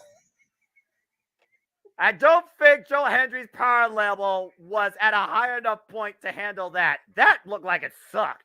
Yeah, and he did a Uranagi right through that table, by the way. And now Moose looking for something. Again, we mentioned this is a dot combat match. We've seen a Dreamcast not used but brought out. We saw a keyboard with some forced timing, and we just saw Joe Hendry planted into the freaking Southern Hemisphere for a table. Yes, he did. And now we're finally back inside the ring. Oh my God! Moose is about to make Joe Hendry crash like Windows XP. I would say Windows. Oh, Vista. Oh, yeah, Vista. Because XP was a better built system. Yes, it Far was. better. This was a piece of shit. Moose trying to capture the Digital Media Championship. Moose literally, welcomes the fact that he is a scumbag. Probably calls himself a piece of blank at times too. What he's doing with this chair. He's about to hit it right to the gut of Mr. Joe Hendry, or no, he's going to set set it him up in the in corner. front, in between the ropes if it will stay still. That's not how you use a chair. I don't even know what you could call this. And the highlight reel shows a bird in scene 1. Joe Hendry with. All right. I love it. I think he blocked the. Sega Dreamcast over the top of the Chrome Dome. Oh, man. And again. What an adventure. Yeah, Sonic Adventure. That is the best form of a middle finger I've ever seen in my life. Just open the Dreamcast up. This is ridiculous. All right, we're getting another weapon. Now what? A PlayStation? What we got? You asked one earlier. Oh, what the fuck is that? Oh my god, remote control car. That's a remote control car. That's a Toy Story version of a remote control car. Uh-oh. No, not in the balls. Oh no! Oh no! Oh no! Collision! Right in the toe! Stubbed his toe! No! All right, well, that was a thing. Just trying to embarrass Moose again. Meanwhile, Joe Henry, the power coming into play. Look at this. Look at this. Tore the islands. And a power slam. Oh, my gosh. Okay, now we're back to the wrestling. Well, stay tuned for more puns, folks, if they're needed. Up in the fireman's carry. Hit him with the XP driver. Oh, what a trust fall. Okay, well, that was the Vista Press. And now Moose down in the ring, face first, moving towards that Dreamcast. My first ever console system, I tell you that. What? The Henry right now, control, what's he looking for? Okay, well, Moose now in the corner. Look for a MacBook. Look for a MacBook Pro. A MacBook? That's too expensive! You never know. Impact's got Anthem. They'll be fine. Oh no. Oh, wait a minute. What does the box have? Oh no! That's a bigger car. Remote control car. That's a bigger car. And Moose has a garage open for entrance. Uh-oh. What if there's no batteries? Are the batteries not included? Wait, I mean... This referee looks like he's pissed about this, by the 3, way. I'm just saying. 2, 1. The car's coming in to park hard. Oh, no battery. And meanwhile... Oh! He threw a metal remote control car into the ball sack of Moose. Those things, if you have ever stepped on it by accident, those things are not fun. Oh, man. And meanwhile, the Irish whip and the chair in the back of Joe Hendry. Now Moose looking to follow up. Back elbow strike on the second row. Uh-oh. And Moose goozles him. Go to hell! Go to hell. It's done. Cover to win the championship. Oh, it's not. Joe Hendry. Joe Hendry. I should believe more. Right now, I'm too busy with the electronic puns to believe. Oh, my gosh.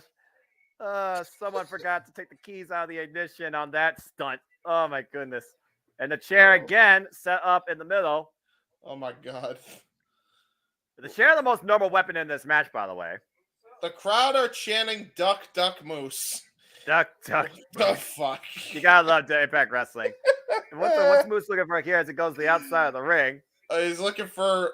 Is he looking for the blackberry? The dreaded blackberries. No. Oh no! Oh no! I guarantee you that little black bag's not full of blackberries, neither the food or the technology. I don't think it's full of tax. I bet you it's full of microchips. Watch. Microchips. I called it. Oh wow! No, it's just keyboards. Oh no! Oh, Those are keyboard caps. Oh no! Those are keycaps. Oh no! I can tell you right now, those are solid, hard plastic bits. Now, whether or not they're low profile or high profile, it doesn't matter. No, whoever falls in them, it's going to suck. Oh, Jesus. Standing ovation. Joe Henry hooked up. Uranagi outside the keyboard caps, thankfully. Yeah, thankfully being the key word. And Moose right now looking towards the high-risk district. Why are you trying? What are you doing? Moose! Goose no! Oh! Oh! Keys to the eyes! It's raining keys indeed inside Las Vegas, and Joe Wait. Henry looking to send Moose for a ride. What a souvenir to get in the crowd, by the way. Oh my God, superplex out of these things. No. And what are we talking about? Q. And meanwhile, oh man! Oh God! No, they got eye for impact. And speaking of impact, oh my God, the impact out of those keys with the superplex. The space bar, the shift, the caps lock, and every letter in between. Cover 2. It's not a 3.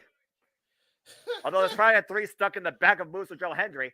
Look at the freaking reverse here again. Oh, God. What the hell are we watching? That was I just love a this. mean superplex. It was a mean superplex.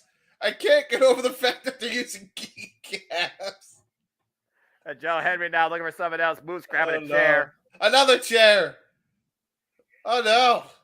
And, Oh, it's an it's office a computer chair?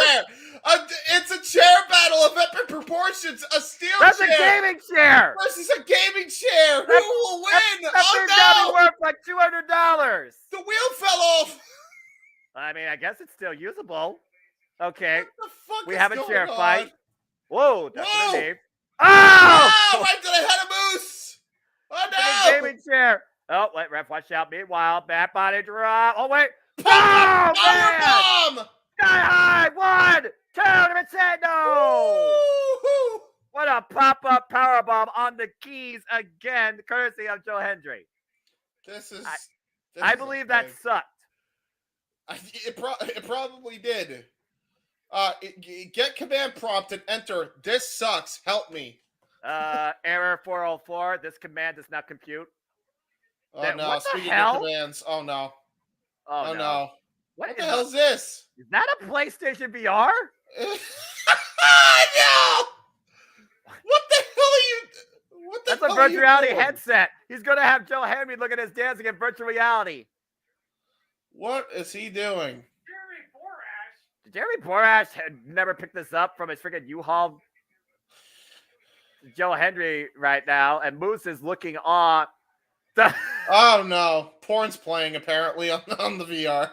Oh, God. Okay. Oh, no! No! Oh, what the? This is what Moose is seeing. What the hell? Oh my God! I'm done. What is Moose doing, bro? He's dancing. He's dancing, Moose. He's dancing. No, wait a minute.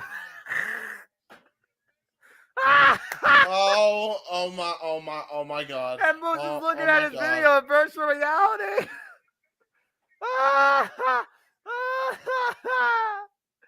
What a highlight reel. Oh my God, that was brilliant. Oh no! He speared the chair! Oh, man, Hendry again. cutter! On Hendry the cutter keys, on the cover. caps! 1, 2, and it's over. No, it's What? not. Moose somehow This is a got the match. shoulder up. This is the greatest match I've ever caught in my life. That's a gimmick. Oh my gosh, I love this. And looking for a standing ovation. Moose counter. no. Sorry. Oh! Oh no! It's 100% legal this time. The cover 2. No! What? Bro, that's foul play, man. That's not how you play. www.yambag.com. Yeah, man. Oh! Ooh! Spear! What a counter to the spear! Ooh! That was just great wrestling by Joe Hendry there. Well, look at standing ovation again. Counter, send the waist slap, the roll, through O'Connor roll, cover 2, got the tights. Late reversal, cover 2, Wow. go ahead with the touch. Joe Hendry retains! Joe Hendry retains! Oh, Joe Hendry. Hit X! Hit X on your window to close this program. It's over. Joe Henry is still your digital media champion. No, don't close the program. We still got more to go. What are you talking about? Oh, man. Open up a new program. Open a new window in your freaking thing. Oh, my gosh. That was awesome. What the hell did we just watch? Oh, You no. I know. Moose is losing it. You I know he's mad. You watch He's technical. You watch technical hilarity, and once again, the motivational Joe Henry retained. Moose saw everything he wanted and more, and what he didn't want to see. And now he's looking at Joe Henry, still motivating the masses, and is our digital media champion. Oh, I believe that was awesome. And now we got an interview. All right, now I gotta see Mickey James on the screen. I'm sorry, I gotta recover from what I saw. That was freaking a highlight for me. That was awesome. Some things are better off not being seen in virtual reality.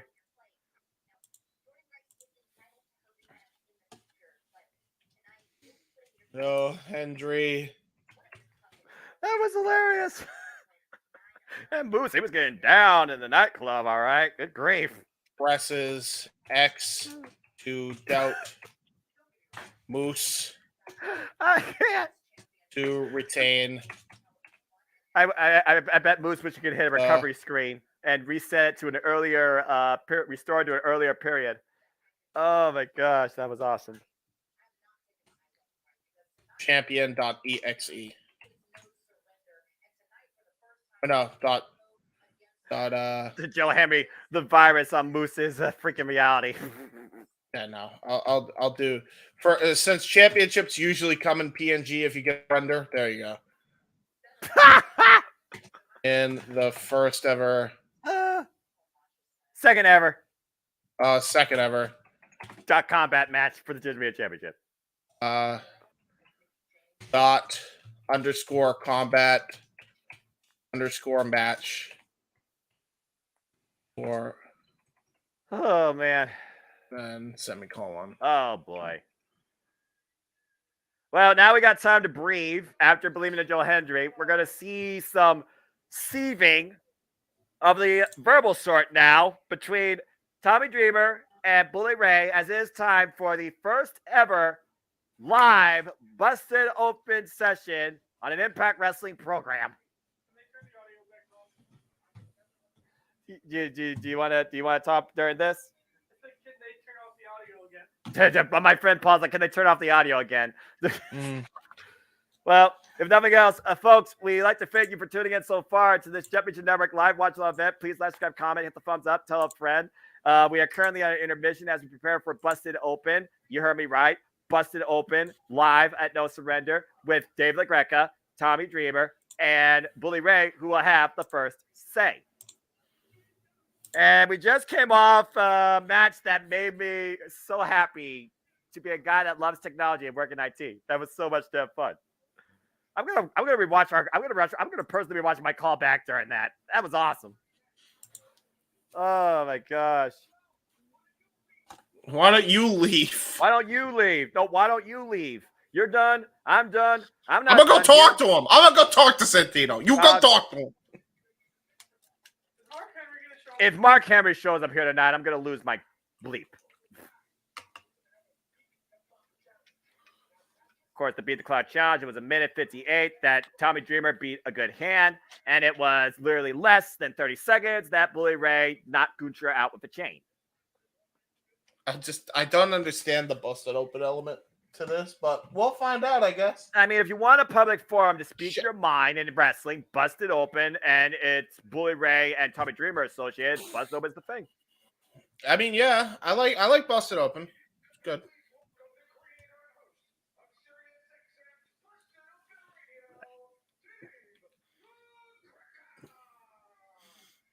Dave By the way, with his own freaking Titantron and introduction. What the hell reality am I living in? By the way, whatever happens, and I guarantee you this will happen, I am going to write on the banner, Busted Open Radio Live on No Surrender did not go without a hitch. So you're saying someone's going to go for a table? Yep.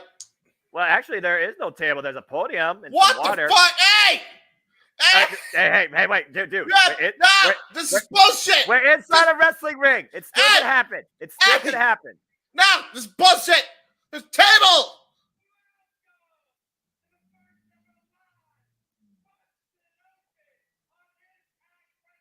Okay.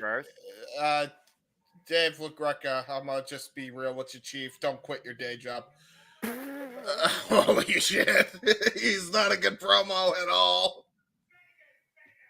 Dude, shut up. I think I read bring it. the other guys out here. I think I read it here, Jon Stewart. Bro, I think Jon Stewart could host this better. Holy shit. You'd be like, what's up, Vegas? What's up, Vegas? He would be better. At least he's energetic. This guy feels like he's just forcing half this shit. Oh, Lord. Oh, boy. You think?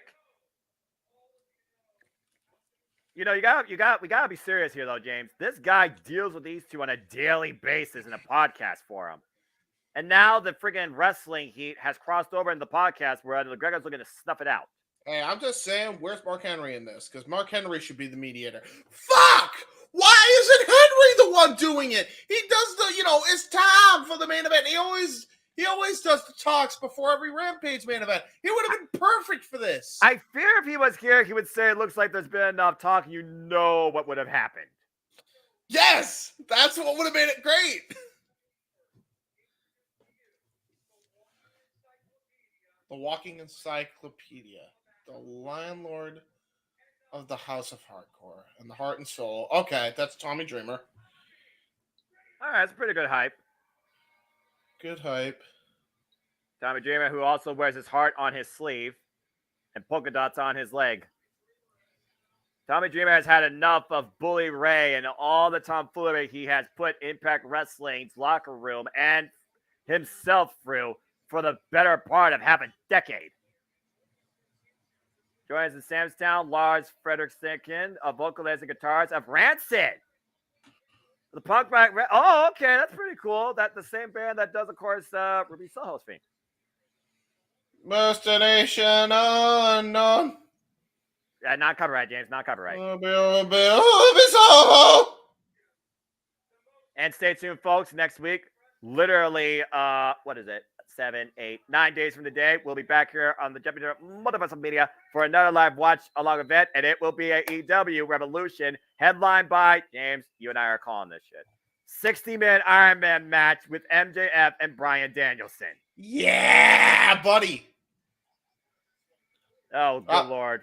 Here comes the scumbag of the industry. Bully Ray. Now, hang on. Who's a bigger scumbag, Bully Ray or MJF? What's your definition of scumbag when it comes to the fact that MJF is actually cheered and beloved? Well, he's still a scumbag regardless if he's loved or not. So I'll just say 1A, 1B and call it a day. Yeah, fair enough. Scumbags of a different sort. Well, I don't have to do anything. I just have to react. Folks, welcome to the first ever Impact Wrestling Busted Open. All right, so yeah, no surrender. Yeah, we're reacting. I don't know what. Well, we know that Bully Ray is going to get the first clock challenge. So yeah, as that a means. relay. Wait, they did a beat the fucking clock challenge. Yes, to speak first. Yes, last night. What the fuck is this? That's Santino Marella. The director of operations. No. Director of authority. I'm sorry. Yes, director of authority. Knows what he's doing, I guess. I mean, you take him what you will. Oh Lord. What the hell is Bully doing, man? Just speak. Bully, say something. Say something. That's a freaking gif I heard of those.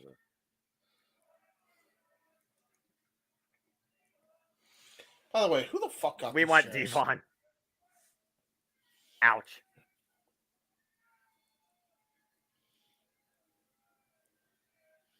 We're on a time slot here, folks. 60 seconds as well. Can we get a clock going here? 60 seconds, please. He didn't even speak yet, guys. Come on now. Well, they don't want him to speak a word. He's already brave enough. Excuse me. Say something. All right. Say something! I'm actually getting pissed off. Like, this is not how you podcast! What? I'm sorry.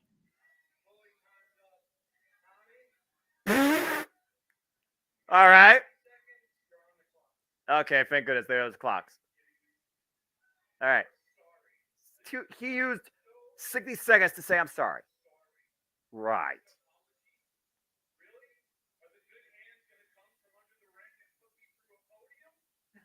That could happen, actually.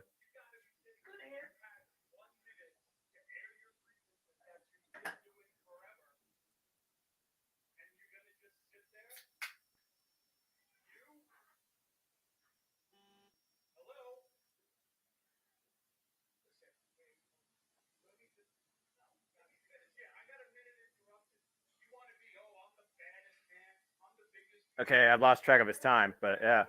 Yeah. Oh, here we go. Bring the mother card out. That's what really triggered Dreamer in the first place.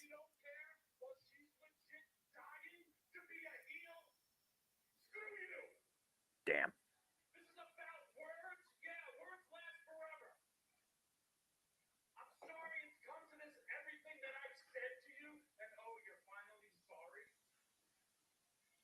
Believe he's never sorry for anything in his life. Damn.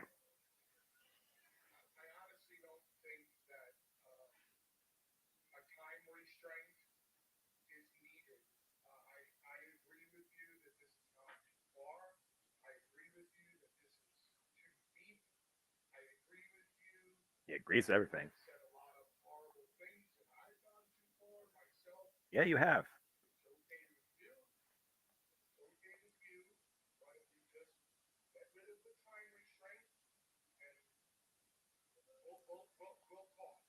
Yeah. All right.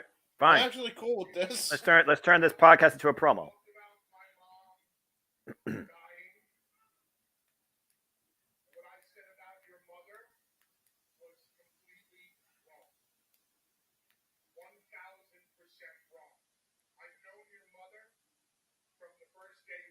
How much you want to bet he's going to kick him in the balls?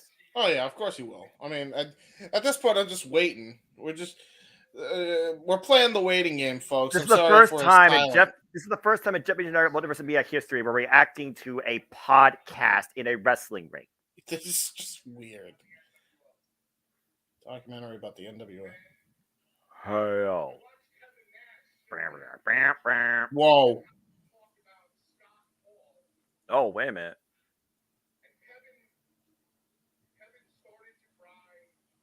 Hmm.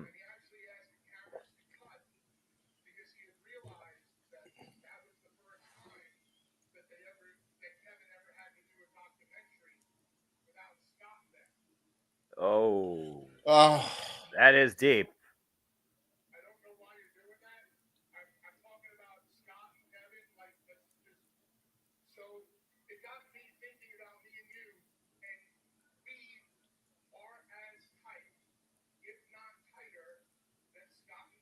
Yeah, well. There's some truth to that, to be fair. There is truth to it, yeah. But I thought he was going to literally kick him in the balls.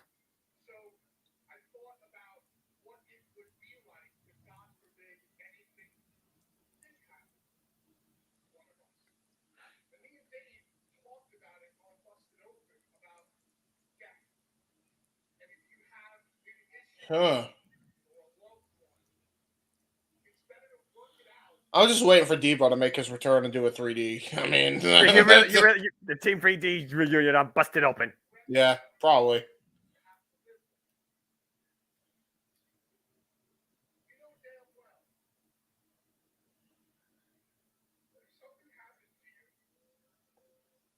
Crocodile tears. I sense crocodile tears.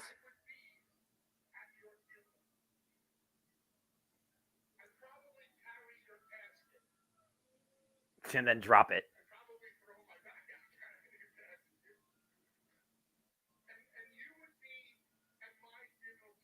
This is the same person that nearly tombstone pile drived a mother on concrete. Yes, this is the same motherfucker who 3D Beulah McGillicuddy with Devon.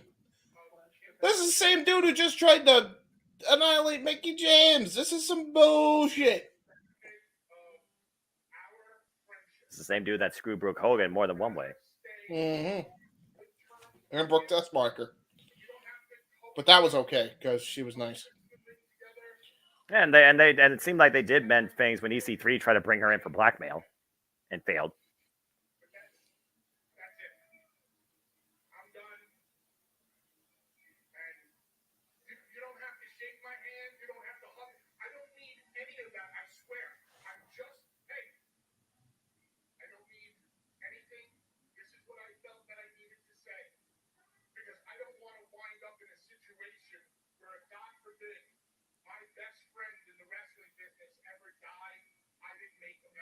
Mm-hmm. Wow. You almost thought that was actually noble. Yeah, until it's not. Well, Tommy Dreamer is a man of forgiveness. And he fix your audio. Botch. Yeah, it's fine. All right.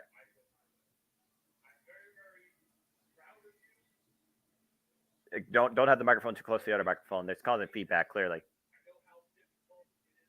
It's hard to balance that, too.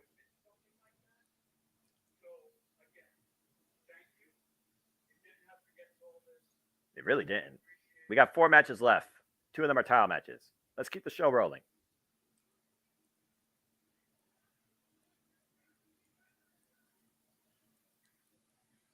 It's just so weird. Like, It this is just bizarre. You realize this? Ew! Hot Ah, coffee there in it the is. face! There it is. There it Hot is. coffee in the face of There it Dreamer! is. There it is. Motherfucker. There You it is.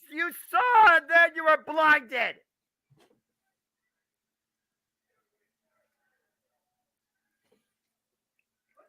Dude.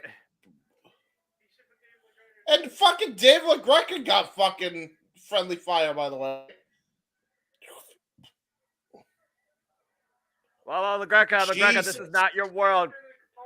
LaGreca, this is not your world. Get out of the ring. We do not need a casualty. No! Oh, no! God! That's a hot coffee mug right in the face of Dreamer, dude.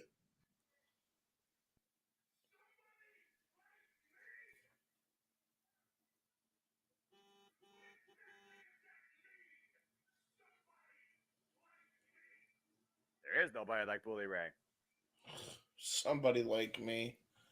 That's what he took offense to?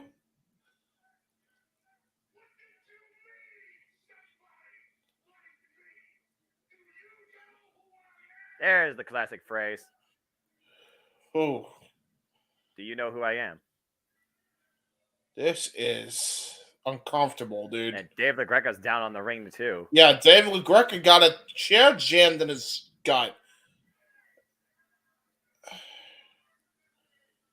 So, this isn't good. Does this mean Busted Open canceled? I have no idea. What just happened? An implosion. No shit, but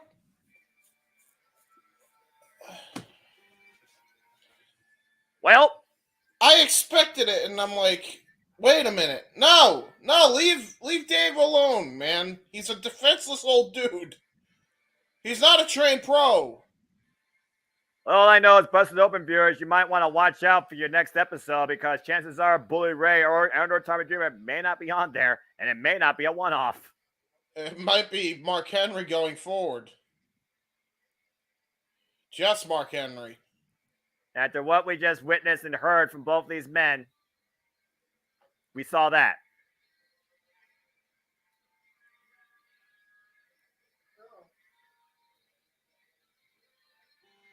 Oh, jeez. And now he's going to the commentator table. And now he's screaming at Matthew Retrold.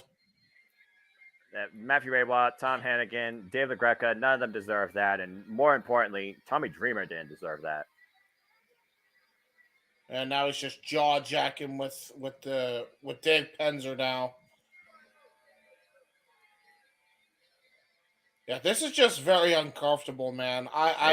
There's really no other way to say it. Yeah. Oh, no. Yeah, that's thank God.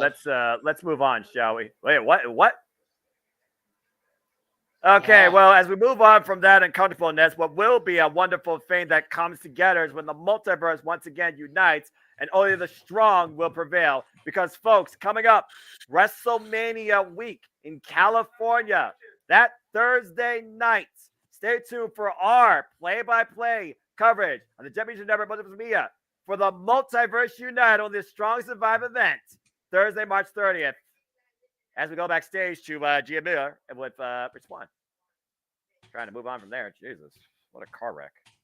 After a coffee mug to the face of Dreamer. Yeah, I remember that theme from Monday Night Raw. Tonight's the night. Tommy Dreamer are no longer friends. When were they friends? Are you kidding me? That's the point, yeah. But there you go. All right, there we go. That was really uncomfortable. I thought we were going to get a table spot. We didn't even get that. It was just very sad. I was actually really sad. Oh, look, Steve Macklin's rooting on Rich Swann. Yay! Steve Macklin. Please. Please win. Please. He please, did beat Rich please. Swann once already. Please win.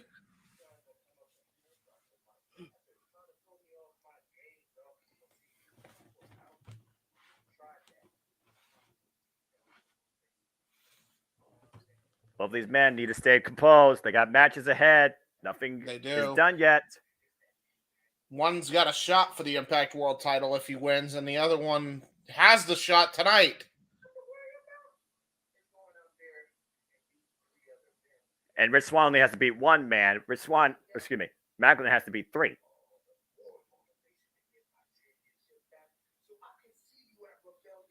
Bro, every time I look at this guy, I just think Frank Castle. Steve Macklin so reminds me of the Punisher. You are definitely not wrong. I mean, That's I guess that's what the gimmick is. Yeah, Gia just kind of stood there.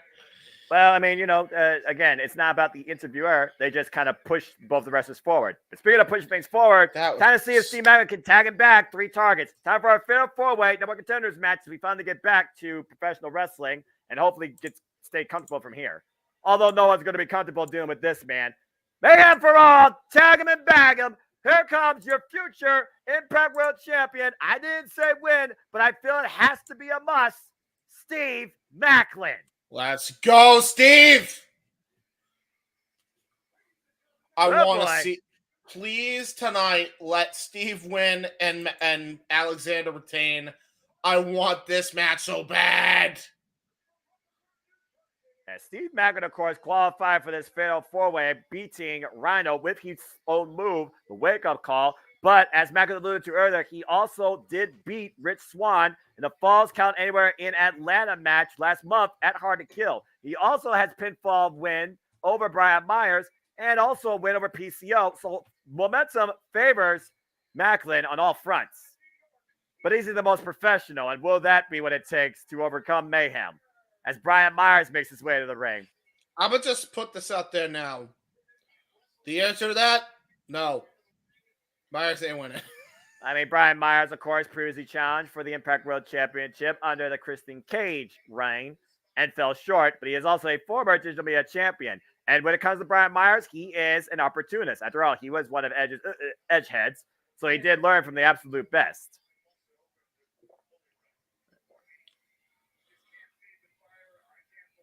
Again, they're trying to, move forward from the uncomfortableness. I mean, we were watching it, dude. They were there sitting ringside to that nonsense. Yeah, that had to have been really awkward, bro. Yeah. Not to mention Bully Ray stepping up to you and being like, oh, we got a problem? You look at me, we got a problem? Hey, it's the Southern Heavy Metal Rebel, Heath. The redneck rebel himself. He got kids! And a former Impact Tag Team Champion, previously challenged for the Impact World Championship against Moose and fell short. I like Heath, man, but he's got a tall order when it comes to PCO and Steve Macklin in the same match, as does Brian Myers, by the way. Yeah, but the one that might be the most unpredictable might literally be the most dangerous. Perfect Creation 1, where I feel like the only thing he's figured about is Eddie, and Eddie's not even involved in this thing. But here comes PCO. You cannot kill what won't die. The French-Canadian Frankenstein. Bro. Of course, PCO defeated Shira to get in this fatal 4-way dance. And psychological warfare cost Eddie Edwards getting involved in this, which is why he's just pointing and everybody's like, he's like, I got fans. Hey, I like you. You're good people. Man. Again, PCO was literally left for dead outside the desert of the freaking Nevada area. And here he is tonight in Las Vegas with a chance to challenge potentially for the Impact World Championship. And believe it or not, This guy is a former Ring of Honor World Champion. Mm. So do not underestimate PCO because his unpredictable nature might be his greatest strength. That is very true. There are no countouts. There are no disqualifications. First pinfall or submission is the new number one contender for the Impact World Championship and will face the winner of tonight's main event at Rebellion. Big chance here for Steve Maclin, particularly, who is the only individual to not have any sort of World Championship gold, but also has not challenged yet for the Impact World Championship. A double fold. Bell rings are underway. PCO, Heath, Brian Myers, Macklin, and all three men immediately gang up on the French-Canadian Frankenstein. Honestly, really good strategy, to be honest. Yeah. But again, he's not human, so how do you stop a non-human? You try and gang up on him. Ugh. Big right hands. And now PCO throwing himself into Macklin. Oh, my word! Jesus almighty Christ. And right now, we are down to two men in the ring, and you see PCO's reckless nature coming into play as Heath and Brian Myers square off here. There's a reversal. Nice elbow strike. Again, both these men have challenged previously for the Impact World Championship and failed. Oh, jeez. I'm not sure who got the worst of that shot. I think PCO went into the the turnbuckle post, but I couldn't tell the camera. Brian Myers sent to the outside of the ring. Heath now the only one inside. But he's got to bring somebody in to cover that. What's Heath thinking here? Uh-oh. Off the apron. Whoa! Anton! Wipes out Brian Myers and Macklin.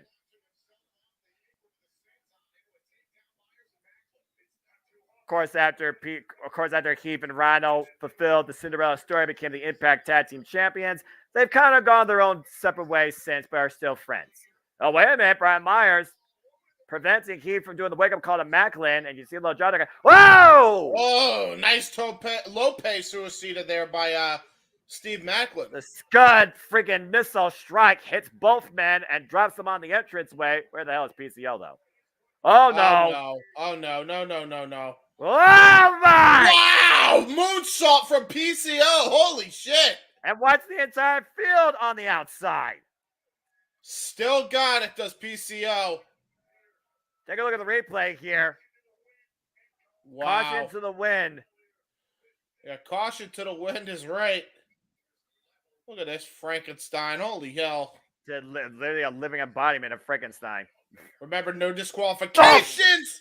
No countouts. The only way you can win is by pinfall submission in the ring as PCO just drops Steve Macklin with a DDT.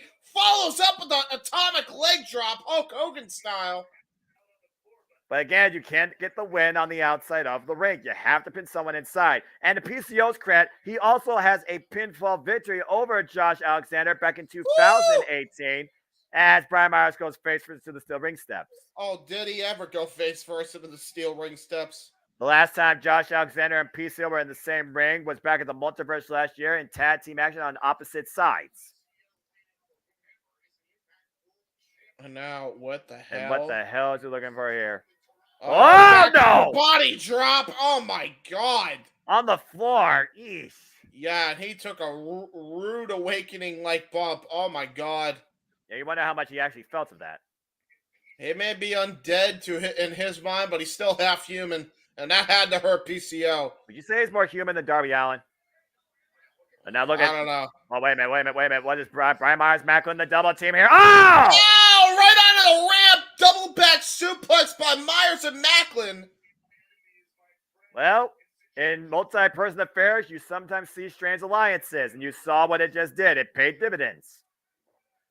It looks like Macklin and Myers are trying to take PCO out of the equation. Okay, just send him underneath the ring. I mean, if he doesn't know where he's at. You don't put a Frankenstein monster underneath the ring. You don't do that. I mean, Frankenstein's afraid of fire. He's not afraid of the dark, but I understand what you're saying. But the point is, he's going to freaking break the ring. He freaking arises out from the middle of the ring. Oof. I'm calling it. You don't screw with the Frankenstein like, okay? You just don't do it. And right And now, look Brian at this, Myers, Heath Steve getting Macklin double working teamed together there. on Heath. But again, the guy consider only one person can get the win here, as Heath right now plays the role of a dummy and a suplex off. I mean, maybe Myers and Macklin are trying to make it one-on-one, which actually would not be a bad strategy at all. That's not a bad strategy, no. I wonder where PCO though will pop up, like you alluded to earlier. Heath flying out from underneath, trying to take Myers and Macklin 2-on-1, throwing bombs. Irish whip, reversal, Irish whip, off the ropes, and just dropped with an elbow. Yeah, spinning back elbow at that. Oh, look at that, though. Macklin limping. And he has been limping after that low pace suicida, but he goes for Irish Cover on Keith. backbreaker. The Morgan gets a 2 count only. And now Macklin again with a follow-up and another 2 count. Yeah, and that was a deeper cover that time, trying to make Heath expend more energy as he kicks out. Very smart strategy there by Steve Macklin as he stalks Heath here. Go back to your point from earlier about the knees. His knees did collide in the entranceway on that scud, the tope suicida lope. And now Macklin looking to follow up again, running in over the top. Oh, no! Brian Myers, though. Oh, jumping knee. Yeah, great jumping knee strike by Myers. No. Ooh, almost had it, did Myers there. That might be Myers' best strategy is take out the weaker individual in this match, and that's Heath. But don't underestimate Heath either. You got to stay on a guy as quick as Heath Slater. Yeah, you see Heath and there Brian we go. Myers right now exchanging pleasantries and hostilities. Oh, nice jumping flatliner by Myers.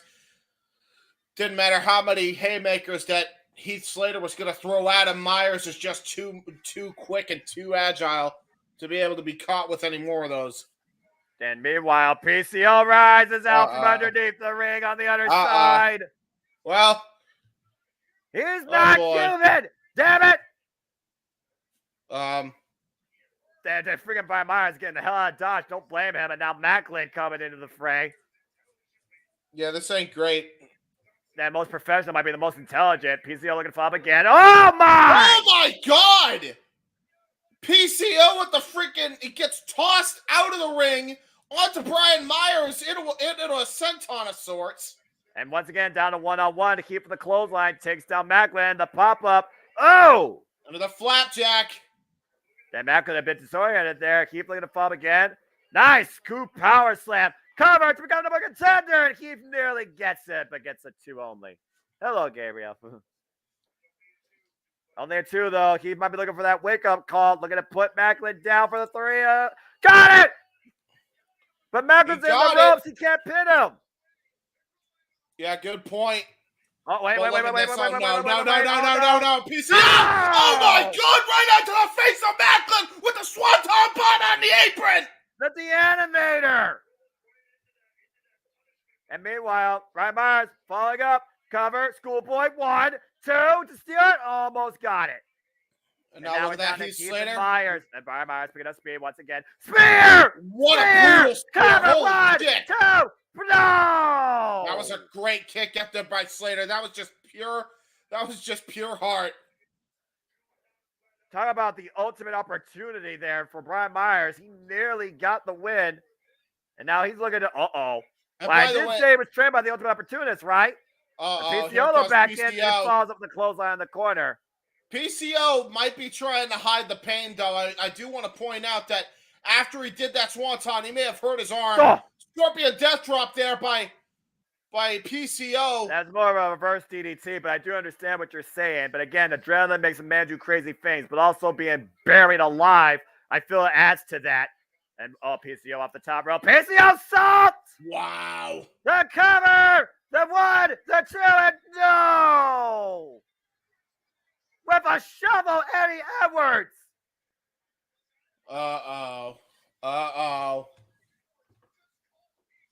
PCO had the win there. Oh, damn. Shovel shot to the face. Well, Eddie Edwards, he's trying to get rid of PCO and because he's scared. Well, and now here come referees trying to send him to the back here. The shovel to the face of PCO. PCO down and out. Yeah, PCO is down and out. PCO cost Eddie Edwards in his qualifier, to be fair. And look at Heath. Wake up call! Yeah, wake up call, zigzag. Wait a minute, Macklin! KIA! Kill on arrival! Cover McMahon! 1, 1, 2, and Macklin Yeah! contender. Yeah! Steve Macklin finally has a 100% guaranteed shot for the Impact World Championship. I am a Steve happy Macklin is your Steve new Macklin fan. #1 contender. I am a happy Steve Macklin fan tonight. Whoa.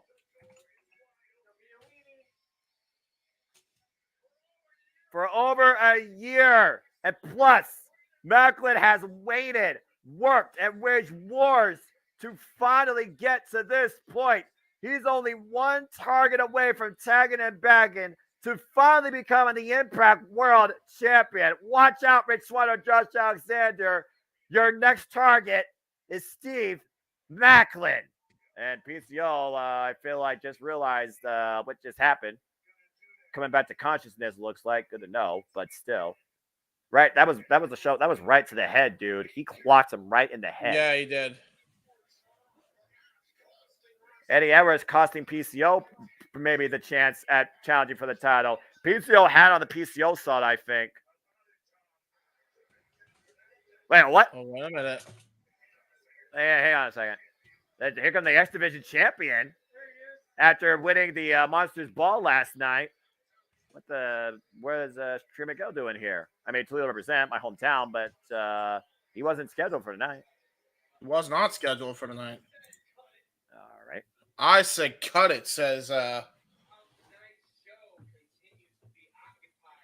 Trey Miguel.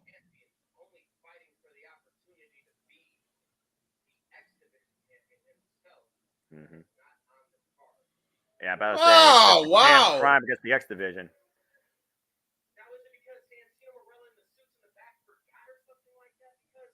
Maybe they thought you needed to recover last night from Monsters Ball.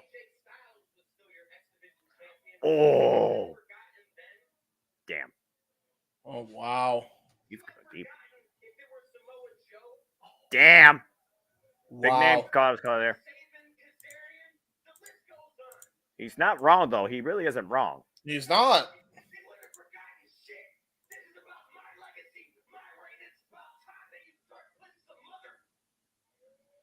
Whoa. Dude, relax.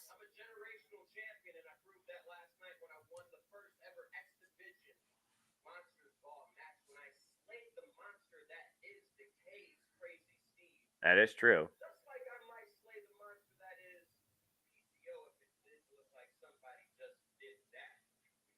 Careful, Eddie. PCO. Oh, no, wait a minute. you PCO just is alive. He's alive. What have you done? Oh, God. Well, there go. You wanted some action tonight, Trey Miguel. You got it. A few words is all it took for PCO to be reignited. Oh, my God. Stan Hansen clothesline, like, right to the head of Trey Miguel. And I think his head ricocheted off the mat on top of that as a result. You do not trigger something that is not human. PCO once again brought that to life, courtesy of Trey Miguel. And Trey Miguel left on the floor tonight. Oh boy. Do not start something with Pervert Creation 1. Trey, be careful next time. Keep your words to yourself. Again, James, PCO, he's not human. Yeah, Someone tells me he still wants Eddie. Uh-oh. Whoa.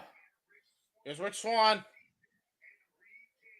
Still to come, of course, tonight, our Impact World Championship main event. Rich Swann preparing for a moment, 2 years in the chase, trying to take out the Iron Man, the standard, the current longest reigning ever Impact World Champion, Josh Alexander. I can only imagine what's going through that man's mind tonight. In the meantime, we're going to go to 6-man tag team action as it's time to see where the clock stand. Time Machine takes on Bullet Club, and Kenta makes his Impact Wrestling debut. Again, Chris Bay and Ace Austin, they have been out to prove a point that they deserve to be the Impact Tag Team Champions in a traditional match after reaching the finals of the Super Junior Tag League, only to lose to Yo and Leo Rush and coming within just a moment at Hard to Kill to become the new Impact Tag Team Champions in a fatal four-way elimination dance. We've seen singles encounters with Kushida and Kevin Knight. We've seen tag team encounters. And most recently, Kushida has gotten the better of Chris Bay. But tonight, Bullet Club is out to prove a point with an ally. As we have now set up a six-man tag, bringing in for the first time ever the new, might I add, NJPW Strong Open Weight Champion, Kenta. Yeah, and this is going to be interesting, I gotta say. And also, let's point out real quick, don't forget, Jay White is now gone and banished from New Japan Pro Wrestling. So this is a leaderless Bullet Club as of right now. Well, with Bullet Club right now, with no leader for direction, they're going to continue to show why they still own the wrestling industry. Looking to do it tonight against a former multiple-time IWGP Junior Heavyweight Tag Team and Junior Heavyweight Champion, alongside the most influential tag team in Impact Wrestling TNA history. Say hello to Time Machine, Mercy Machine Guns, and Kushida. This is such a tremendous team here. Alex Shelley and Kushida, of course, the former Time Splitters, former IWGP Junior Heavyweight Tag Team Champions. And, of course, Alex Shelley and Chris Sabin, three-time Impact Tag Team Champions. And you see the other straps they're wearing, the NJPW Strong Tag Team Championships. They are double champs right now. Kushida has been looking for another chance at the IWGP Junior Heavyweight Championship for the longest time, currently held now by Hiromu Takahashi. But he also might have eyes on the Impact World Championship, considering what we saw at Battle in the Valley. Keep this in mind also. Time Splitters, when you put all these men's accolades together, they have won over 24 championships combined. Here's your favorite auto-tune theme, James. This theme song fucking sucks. This is the worst auto-tune that's ever been done. Well, that being said, this might be the most dangerous trio now in Impact Wrestling. Say hello to Chris Bay, Ace Austin, and you see him with the strap now, Kenta. Yeah. Again, Kenta defeated Fred Wasser for the NJPW Strongweight Championship with the help of one rock hard Juice Robinson.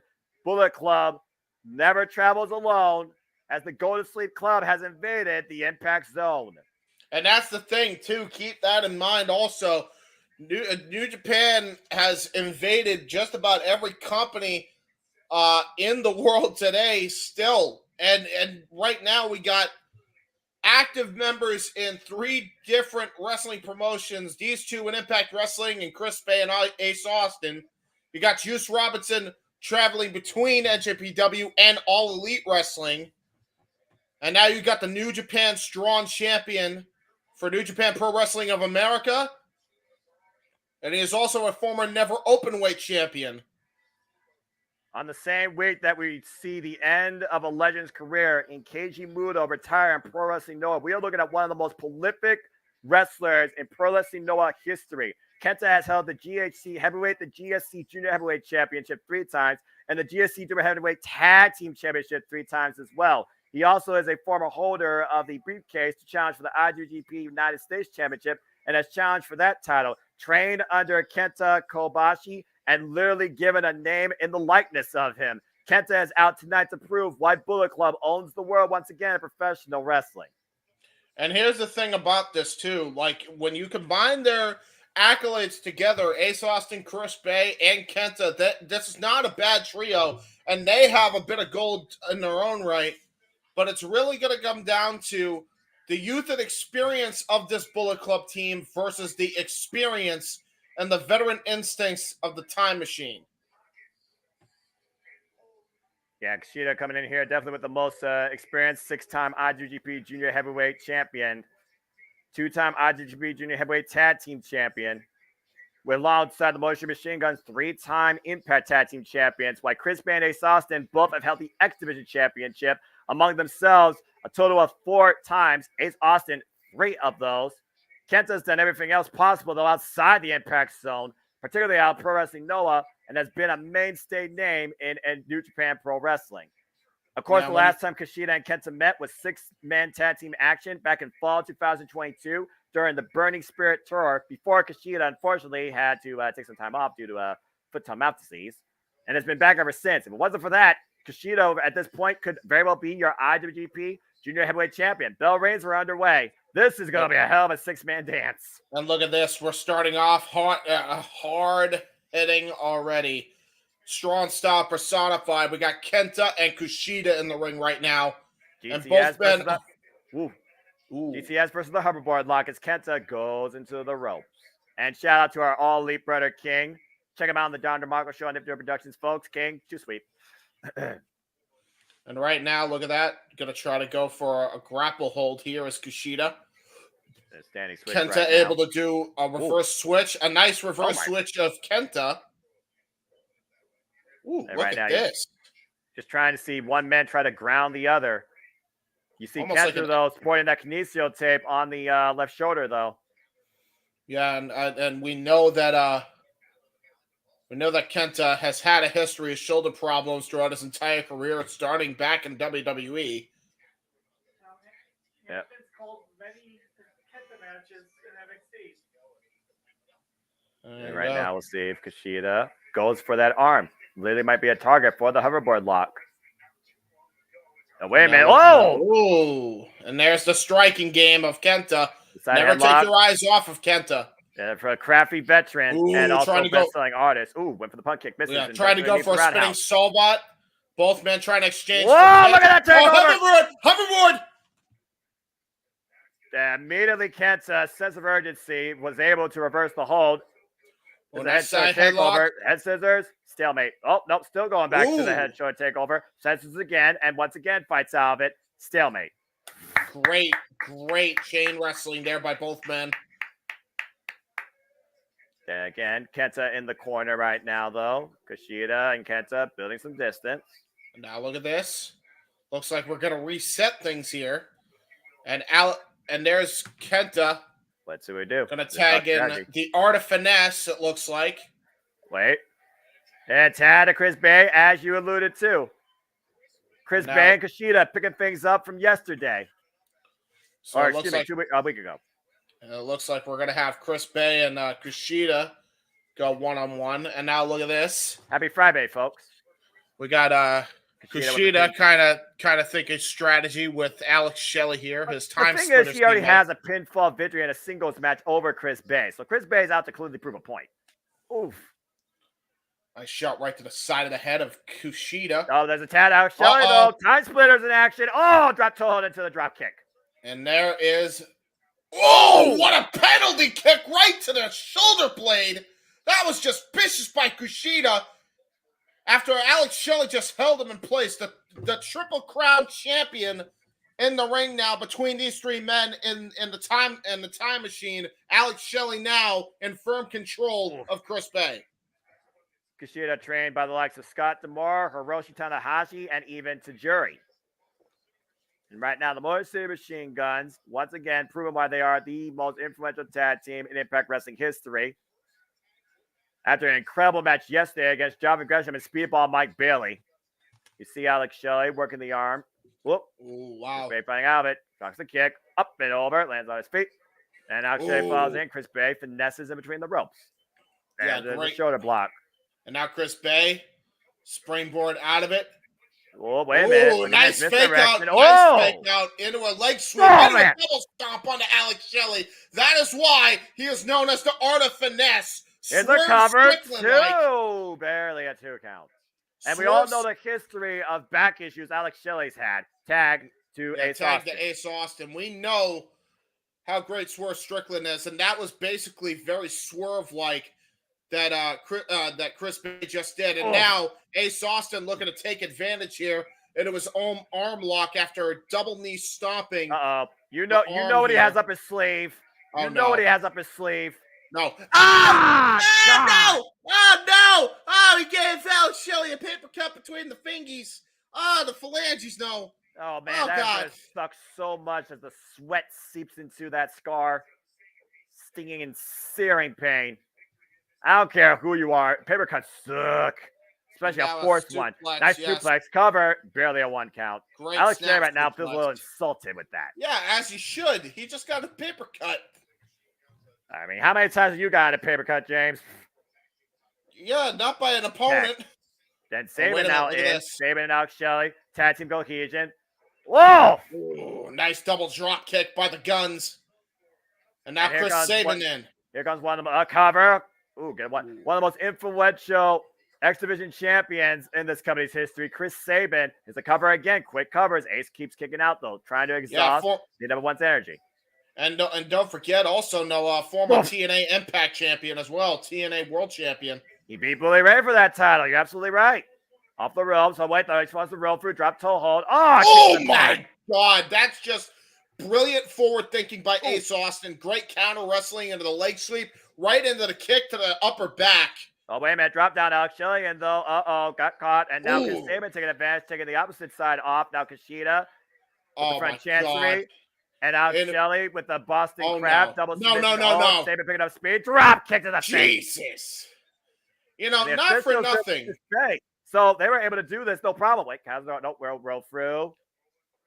What they And got now to look do at here? this. Ooh. The wheelbarrow.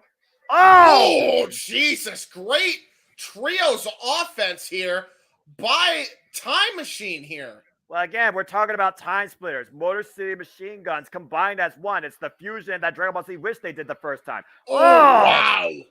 And Kenta wishes that he was not fused there by the ring post. Oh, no. Oh, my God. First, his ball sack goes into the steel post. Yeah, man. And then gets held there by Alex Shelley and Kushida for Chris Sabin to do a hesitation baseball slide drop kick right to the face of Kenta. Time Machine firmly in control, making sure that this is their era. I'm going to be honest. Ace Austin isolated in the corner. I'm going to be honest with you, Noah. After seeing what these three can do together, if you are the never openweight 6-man tag team champions, who are they? That would be Ren Narita, Minoru Suzuki, and El Desperado, and they call themselves Strong Style. Yeah, if you're Strong Style, or if you're the Gates of Agony, or even if you're the Elite, I'm paying high attention to this match. I'm on high alert when you look at what these three could do together in the ring right now. Right now, Chris Sabin locking up the legs of Ace Austin, though immediately at the ropes. Ooh, and Kushida and Alex Shelley kicking away Ace Austin's arm, trying to prevent the break. This is just brilliant psychological warfare, and also just great isolation of one guy into their corner here. Tag. Now Motor City back into the ring. The other half of Motor City, Alex Shelley. Alex Shelley, who previously challenged Josh Alexander for the Impact World Championship. And, of course, that is still to come, as that is our main event. And now it looks like he's going to go for an octopus stretch here of sorts here. Boy. Modified octopus stretch into an armbar. Joint manipulation in play here. Payback for the freaking paper cut earlier.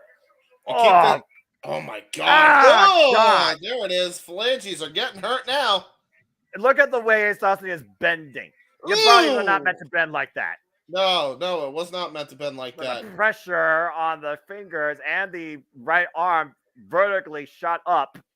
Yeah, again, this is refusing to quit. Again, just really, really good isolation here by this trio. And now Kushida tagged in. Yep. And the head wedged between the turnbuckle pad and the second and bottom rope. What in the world is Kushida? And now look at that. Wow, little mind games here by the Motor City Machine Guns. And oh my God. That was on point. Yeah, drop kick to the ass and drop kick to the head after Kushida just holds him there. Brilliant triple team offense yet again by Time Machine. And again, the referee being distracted by Chris Bay, who's trying to get Ace Austin over to their corner. I'm telling you, man, this is an all-star trio right here. Tag into Kushida. Well, again, we talk about the accolades. We talk about the cohesion, the experience in both singles and tags. Ace Austin and Chris Bay, they haven't been a tag team for even 6 months. Whoop. Ooh, Ace Austin, nice. though, lands on the apron. Again, is a 3-time X Division champion. Right now, fighting against the world. Still up on the apron. Oh, I know what's going to happen here. There's the single handstand. There's the reverse. There's the miss. PK! Right to the face of Chris Sabin. And Ace Austin floats over the top, roll through. There's the blind side of Chris Bay. Ace Austin. Oh, Fosbury flop! Fillsbury flop. Oh, my God. He almost landed on his head, but got all of it. And now there's a Superman punch there by Chris Bay. And now it's Chris Bay's turn to look to fly. Well, he is the honor finesse for a reason. Pick up speed, on the top! Tope con hello. And lands perfectly on his feet. Too sweet. And now the Bullet Club are in firm control here. Wait, what's Kenta doing? Oh, wait a minute. Fly. Here comes Kenta? Kenta doesn't fly. And Kenta now and power walking. And it goes in between the second and top rope. Oh, there's a shot. Oh, wow. I knew I was going to do that. That might have been the greatest power walk ever. I mean, and to be fair, Kenta is an extremely predominant power walker. And there's a great face shot right to the face of Kushida into the post. Oof. As Chris Bay, we look on the replay, just floats over like nothing across the top rope, wipe the entire field. Bullet Club in control, isolating Kushida right now. Tag to Kenta. And now we got the Bullet Club in control here as the New Japan Strong Openweight Champion is in firm control here. Just kicking the life out of Kushida as hard as he can. Put more respect on his name, James. He's on the Mount Rushmore in New Japan. Gino, what the hell Gino come from? Who knows? Then meanwhile, shocked Kushida, Diana lost. I know. PK on the spine. We all are. Trust me, Sean. Yeah, well, that just tells me that this means that Diana has a filler feud until her ultimate goal. And if it means she has to break Savannah Evans to get to Mickie James and the Knockouts World Championship, so be it. But hey, kudos to Impact Wrestling. Once again, surprising. And I'm not necessarily mad at it because it gives Savannah Evans something to do. You even talked about her, so there you go. Ace Austin is now the legal man, by the way, for Team Bullet Club, and now a tag to Chris Bay. And thank you, Sean Garr, by the way. And meanwhile, tag and Kushida right now in dangerous. Oh, top of the arm. Triple team offense by the rake. Ooh, and a kick. There it is. Oh, rake again. He bends over, then he gets back up. Uh-oh. Yeah, shades of ELP there. Into a Catapult. slingshot, pump kick combination, and now it's Bullet Club with some great triple team offense here. Jun Saban comes in to break it up as Chris Bay was mocking the camera. Yeah, he was. I need Saban versus Kenta one-on-one, by the way, please. Thank you. I just need to see like more of these teams that Impact and New Japan have come up with to show up at Forbidden Door or show up on AEW because, man, what they're showing is very impressive. Put them on any trios tag team division, actually. Nice rolling elbow there by Kushida. That was a freaking shot and a half. And now he's going to try to make the hot tag to Chris Sabin. Trying to reach out for the tag. What? Ooh. Oh, nice Pele kick. Well, Impact Wrestling has no rest. So, I mean, you know. Oh, man. And right now, Kenta looking for the tag. Kushida looking for the tag. Tag to Sabin. Tag to Bay. And here we go. Manhattan drop there by Chris Sabin. Brings the arm up. Into a short arm lariat. Another short arm lariat. Wipes out Ace and Bay. Bay is the legal man. Keep in mind, Bay is the legal man. And meanwhile, springing up to the top rope. Man, this squeaking is ridiculous. Off the top rope. Bit! Crossbody. Takes out both men. Crossbody. The height that Chris Sabin got off that one, too, was unbelievable. Well, rope through. Alex Shelley, though, takes 2 for 1.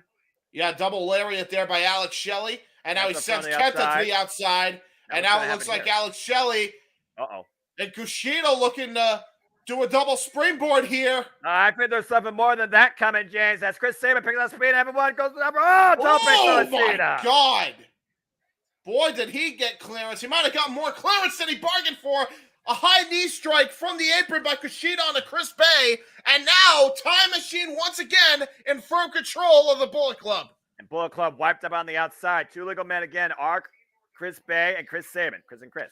Yeah, that was a close call there by it was a great tope, but he almost hurt himself.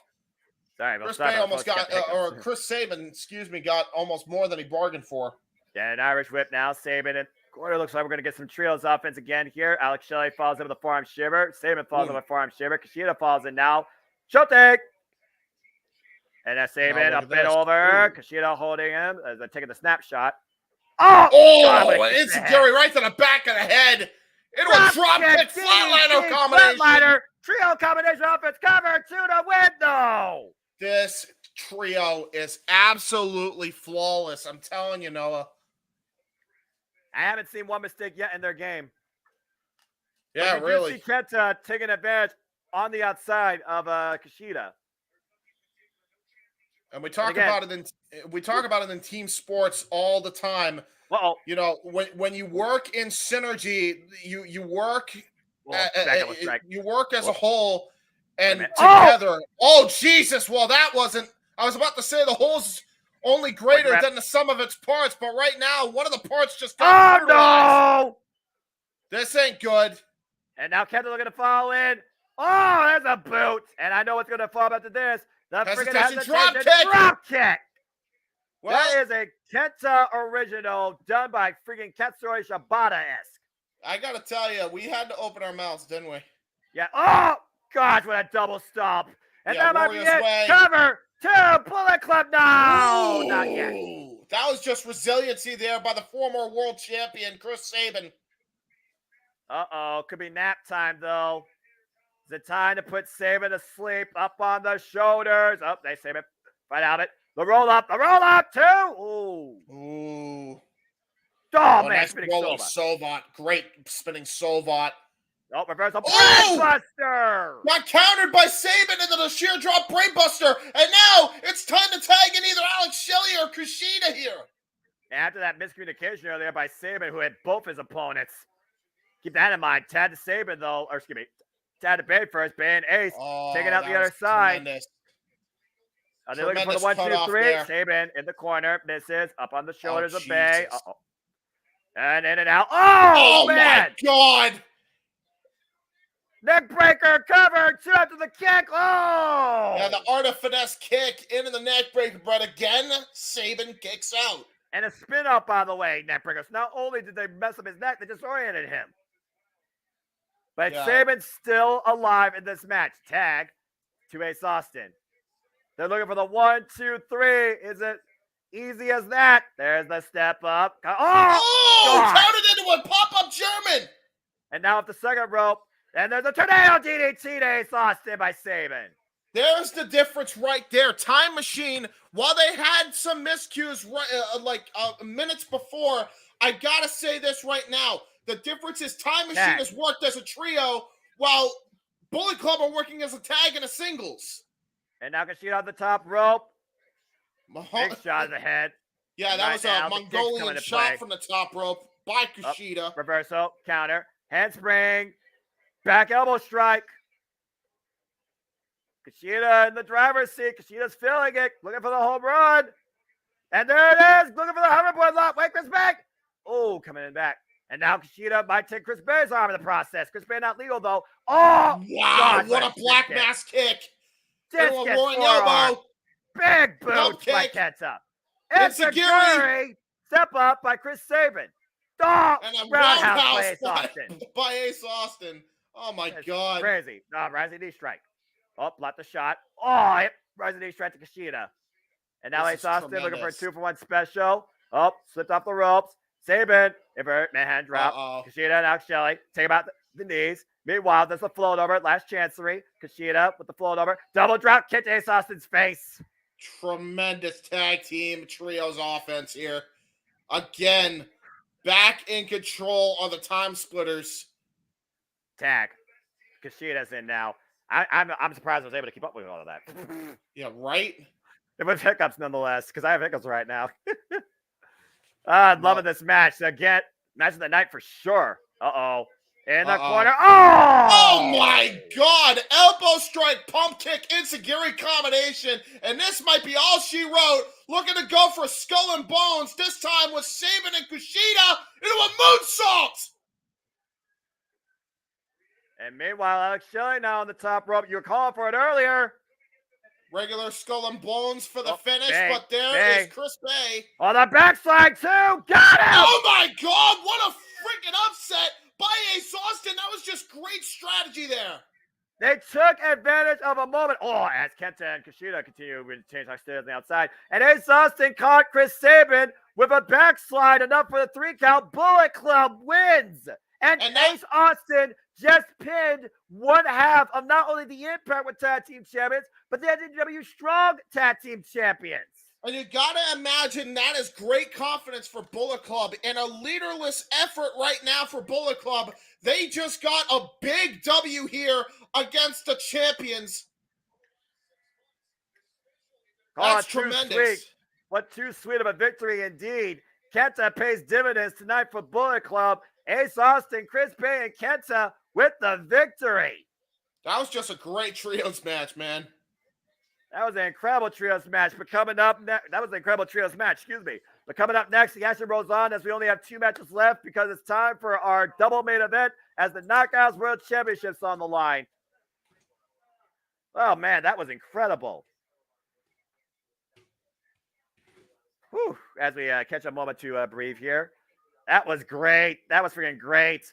That was definitely awesome. need to see more of Time Machine. Put them on the freaking Multiverse show for sure. Yeah, put them on the Multiverse. Well, they can't because I think Kushida has a championship shot, but Forbidden Door, right. I would totally put them on the card. Like, definitely for the trios titles, if nothing else. That would be awesome. Well, it's going to be awesome, at least for one individual, and it may not be an individual involved in this match. It's going to be this smashing championship affair. And I'm not talking about the British variety. I'm talking about Masha Slamovich, who's looking to see if 3rd time's the charm as she goes after the richest prize for the knockouts in Impact Wrestling. Can Hardcore Country overcome an absolute, certifiably obsessed, focused killer? Right. As we get the subtitles here because she is Russian. Thank goodness for subtitles, right? Again, she stuck her head first in the mat. She put her to sleep. Masha has left her mark on the Knockouts World Champion. At this point, it's Masha walking in with the psychological edge. She's choked her out. And honestly, people still say when Jordan Grace was choking out Mickie James, she did tap. If Mickie James is caught tapping tonight, then she will lose the Knockouts Championship. She refuses to believe that she tapped out hard to kill. People argue that. Will Mickie submit or will Mickie overcome? Because at this point, Masha Slamovich doesn't even care about just the title. She willingly will end her career with her own hands. Time to find out if she fulfills that promise. Mickie James, Masha Slamovich, first time ever matchup. It's for the Knockouts World Championship. And you got to imagine Jordan Grace is watching on. Here we go. Let's take a look here as I briefly talked about with the tail of the tape. You see the hometown advantage. You see the finisher. See the career highlights. 9 months undefeated Masha was. Mickie James, a 5-time Knockouts World Champion. Mickie has the Mickie DT, while Masha has the snowplow. 24 years Mickey's been involved in the game, while Masha's only been involved for 7. The height advantage slightly goes to the champion. It's Virginia versus Russia in Las Vegas. Here we go, James.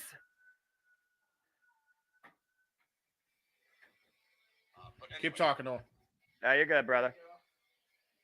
Oh, boy. This is going to be an all-out war.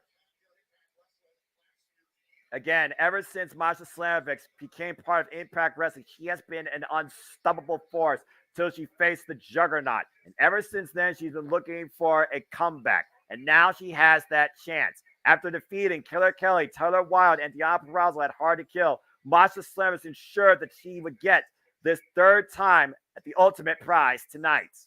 But can she beat a veteran like Mickie James, who put everything on the line during the last rodeo? And now that that's over, is the champion even more determined than before to hold on to the gold? And there's Hardcore Country Mickie James. Mickie James is out now to go down as the greatest Knockouts World Champion of all time. And in her 5th reign, her first defense comes against Masha Slamovich.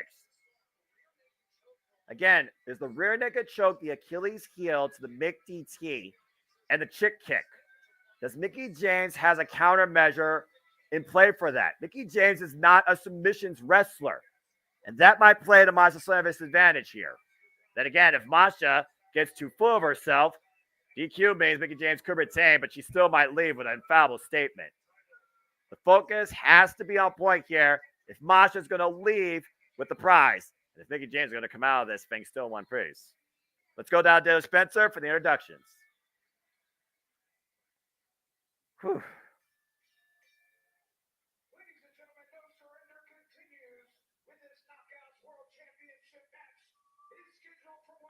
One fall. I do it.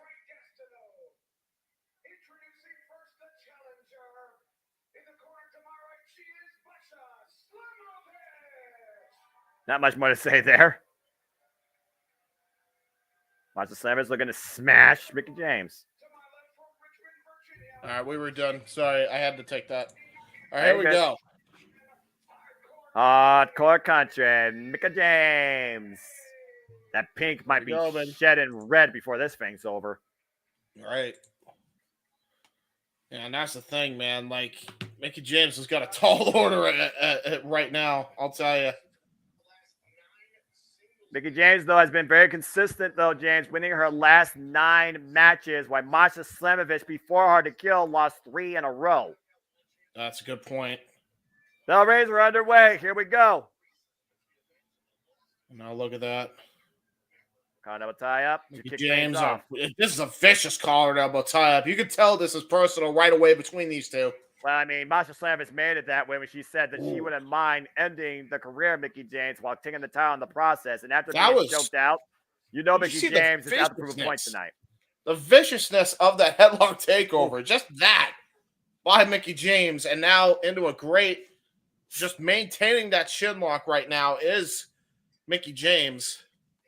You don't stay involved in this industry and fry for even the darkest of times 24 years without being a little bit dirty and aggressive. That is fair.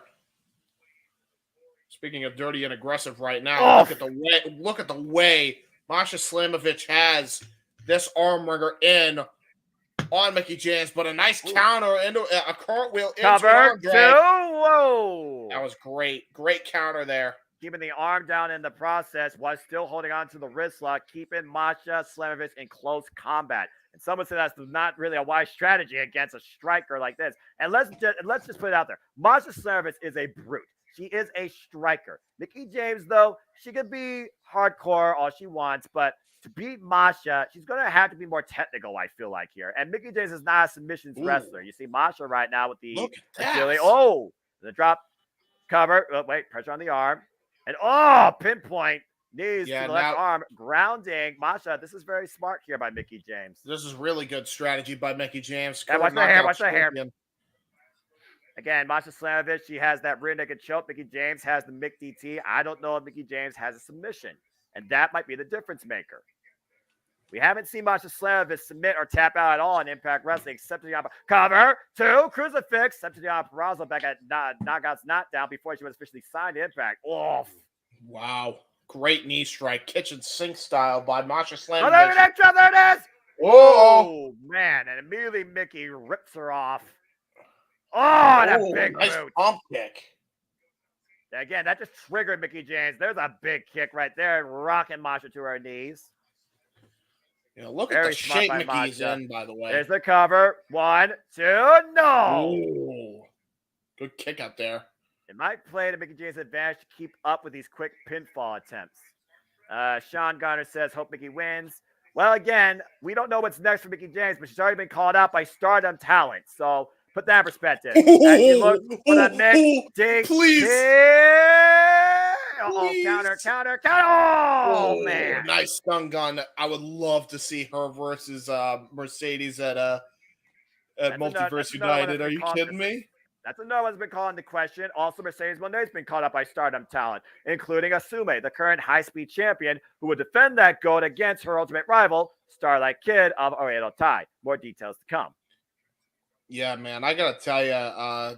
And Masha with the ground and pound. Go ahead. There's going to be a lot of new blood in that Stardom women's division with the IWGP Women's World Championship, I'll tell you. As if they don't got enough new blood with their program as it is, that pretty much is the opposite of a young lion developmental program. It still has developed the incredible talent you have of today, including the likes of Utami Hayashita, who Diana Perazzo would like to face. Oh, pinpoint kick. That wasn't even a snap mare. That was a hair mare. Yeah, Three man, hair covered mares by in a row into up a too, PK. and Mickey was able to get the shoulder up. This After is just trying to kick out and was unable to. This is just a knockdown, drag-out fight between these two ladies. I mean, we're talking about Masha Slavis, the same girl that, oh my God. Jesus. I told you. Oh, what the hell? My God. Whoa! Oh my God! Mickey what James! the dog? That's Jesus! No! Well, Damn. I've seen her do a lot of devious things in the ring, including but not limited to grabbing the crotch of Trish Stratus. But that might have been one of the more disgusting things I've ever seen Mickey James do, biting the tongue of another woman. Oh, wait. Coldberger counter with the double knees, the takeover. And once again, oh, look at the arm now. Yeah, look at Kimura. that. Yeah, Kimura lock here. Yeah. The 2006 Mickey James coming back into play. And again, she might need to be crazy, but being crazy might just piss off Masha. Yeah, because Masha's crazier. I'm about to say, who wins the crazy contest here?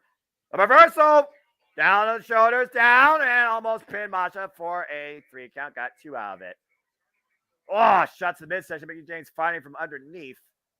Elbow strike. Again, we're just firing off bombs here. What truly feels like a fight. Oh, God. What a kick. Rocking hardcore country. Oof. Just ripping her down to the mat again, trying to disorient her in the mount position. Oof. Forearm smash. And again, Masha Slavis looking to smash worse than Hulk did in the friggin' movies. Cover 2. Ooh, and Mickey James bridges up. Good grief. Masha's not looking to win this thing by any means pretty or technical. She will literally physically break Mickey James if she has to. Mickey James fighting back, so once again, elbow strike. Drawing some distance. Up. Head scissor. Oh, my. Wow. Okay. Now the champ has a momentary opening. Nice spinning Into the soul up by midsection. Mickey James Up into a kick. pump kick right to the shoulder. face. Looking to follow up. Oh, wait. Masha looking to follow in now. Whoa, drop kick. Yeah, shotgun variation. Drives Mickey to the outside. Whew. And things have slowed down for a moment. Referee starting his count. Tyler cannot change hands via count disqualification. Masha Slavis needs to be aware of that. Looks like she is off the ropes, picking up speed. What's she going for here? Oh!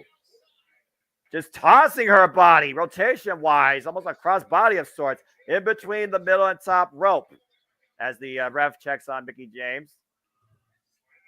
See Mickey grasping her head right now. Yeah, this is not good for Mickey right now. We also know how much damage Masha Slavis can do outside on the floor. If John Moxley's dangerous for men, Masha is dangerous for women. Yeah, no doubt. Count of 5 right now, though, as we're back inside the ring. Again, Masha Slavis faced Jordan Grace at Bound for Glory. Here's the cover. 2, almost had a new champion. And then faced her also at Overdrive in the Knockouts Last Standing. Lost both times. Yeah, Mickey and that's key there. Oof. Again, though, we see how close Masha is getting to becoming the new Knockouts World Champion. Challenger in control with her wrist hold. Holding on the right arm right now, asking Mickey to get up, just kicking her away. I don't need to speak Russian to understand that. Oh, man, paintbrushed her. Again, from the hunter to the hunted, Mickey James, Masha Slavis' prey. Oof. Big hard shot. Mickey James falling up, though. And again, this is Mickey James' first defense since winning the Knockouts World Championship against Jordan Grace at Hard to Kill. No, wait a minute. Uh-oh. Neck breaker. Brutal neck breaker there by Mickey James. Another kick, bending Masha over again. There's the up kick, looking for the combination that didn't work before. Finally got it, taking Masha off her feet. But Masha's back up again. And flapjack and the kip up. Hardcore country in control. And this is where Mickey James is at her apex here. Again, Mickie James has been tested, ridiculed, and absolutely dominated, but also in return has done the same thing in her career. Oh my God, what a What a high high kick. kick. And Just right now, a Mickie brutal James high first to the kick. top turnbuckle. Yeah, the extension on that too, by the way. And what Masha looking for here, more smashing. The forearms in the face, both women up in the corner. And now Mickie James fighting back, trying to take Masha off her feet, drops her down to the mat. Mickie to the top rope, might be looking for... And she flies! Ooh! Death Senton press! cover to the front leg! Oh! Wow! Almost had her with the death press pin. Press, excuse me. Yeah, that's right. Just a 2 count off that, though. And I know she only hooked one leg there. She would have hooked both, probably a different story. All her body weight on Masha's upper body hooks one leg, and Masha able to kick out. And now Mickie James finally looking for the finishing touch. Is it time for the Mick D.T. Ooh, counter. Ooh, went for the spinning back elbow. Oh, spinning back heel kick. Drop Masha. Good night. Yeah, the Cover Mick to kick. retain the title. No. Ooh, kick out. Kick out by Masha. Oof. And now is the champ starting to doubt herself. A little bit of frustration I see on Hardcore Country. Put away a lot many people. Let's go for it again. It's third time the charm. Mick D. Uh-oh. Son of a bitch has Mickie James hooked. Oh, no. Not Hito Ganashi. Not this. Bastard driver. Cover to become new champion. No. Wow, Masha almost had it with that. A page out of Kota Ibushi's playbook. Compressing the back and the vertebrae, the entire body of Mickie James for a 2.5. Now who's more frustrated here? Well, I don't know, actually. And once again, back to the smashing. The forearm. Oh, my God.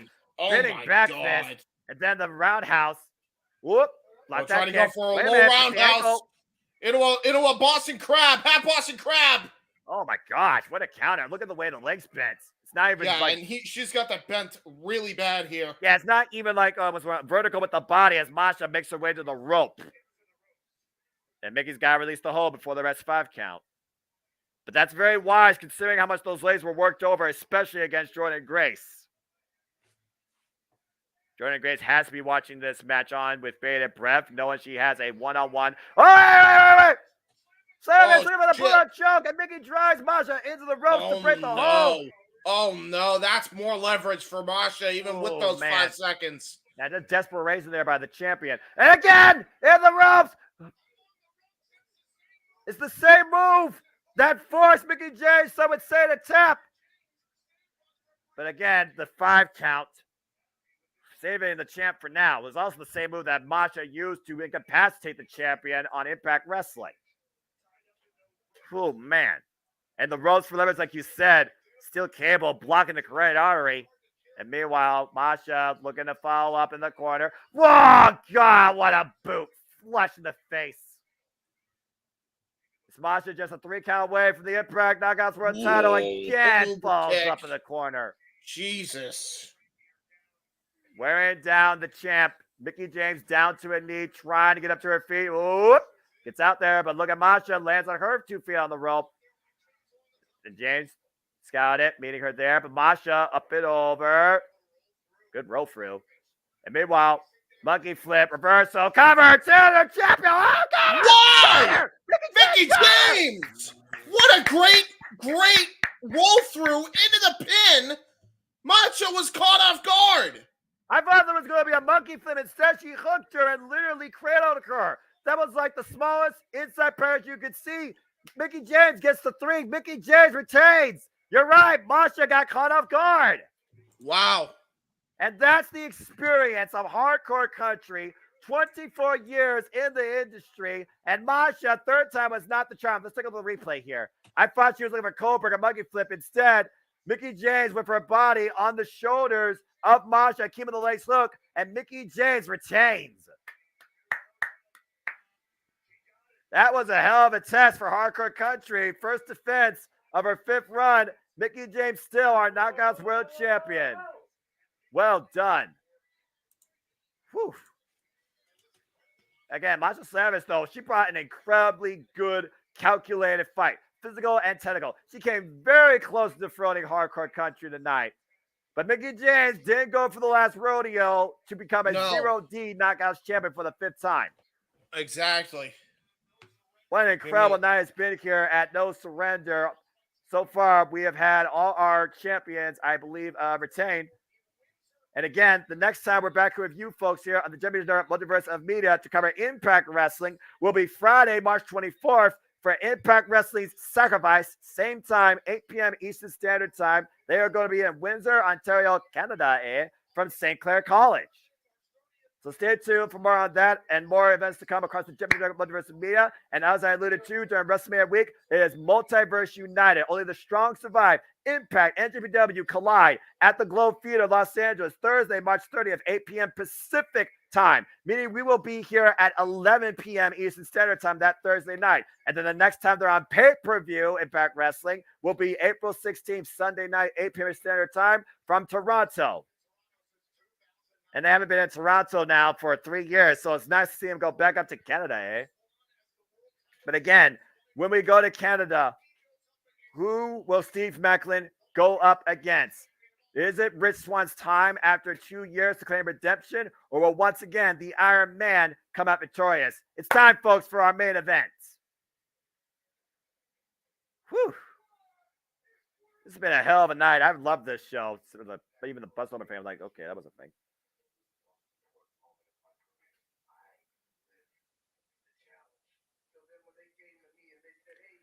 All right.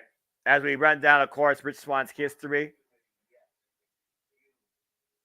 It was back April 25th, 2021, James, where history was made at Rebellion. Rich Swann representing Impact Wrestling, defending the TNA Heavyweight and Impact Gold, going after the AEW World Championship against Kenny Omega, Marinella on commentary. AEW officials and, of course, Tony Khan and Tony Schiavone were there. It was a one-wing angel that sent the entire Impact Wrestling landscape into a tailspin. And Rich Swann has never been the same since.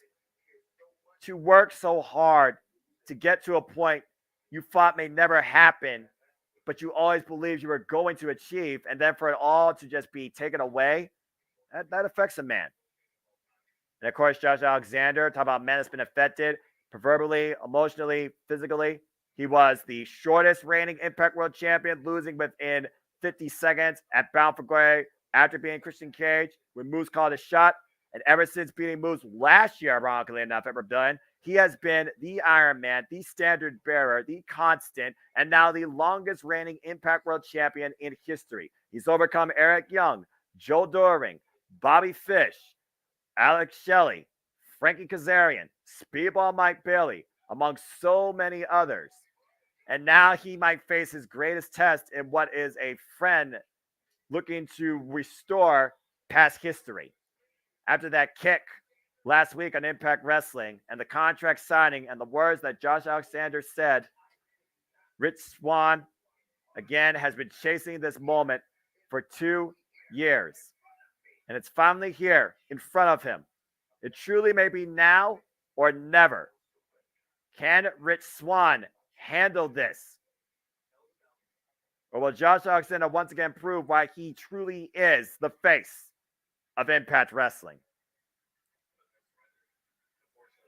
Yeah, Dwayne Atkinson, again, I'm just a simple man that just keeps doing my own thing. Billy Ray, that's funny. Billy Ray. Who put Billy Ray? Did he put a typo down the thing? Botch. Again, from heartbreak to redemption. Or is it just another tragedy waiting to happen? Josh Alexander defends the Impact World Championship against Rich Swann. Where on the other side of this waits Steve Macklin at Rebellion. Here we go.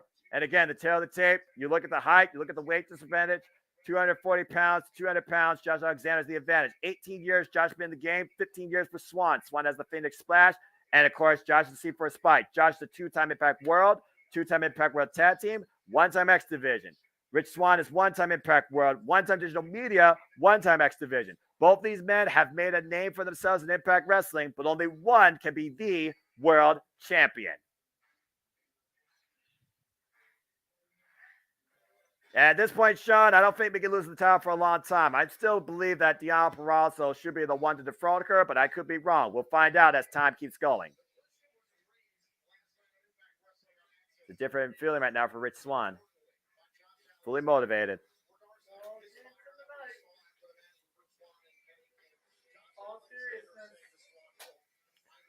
I mean, you gotta be serious if you've been waiting to get back the Impact World Championship after 2 years.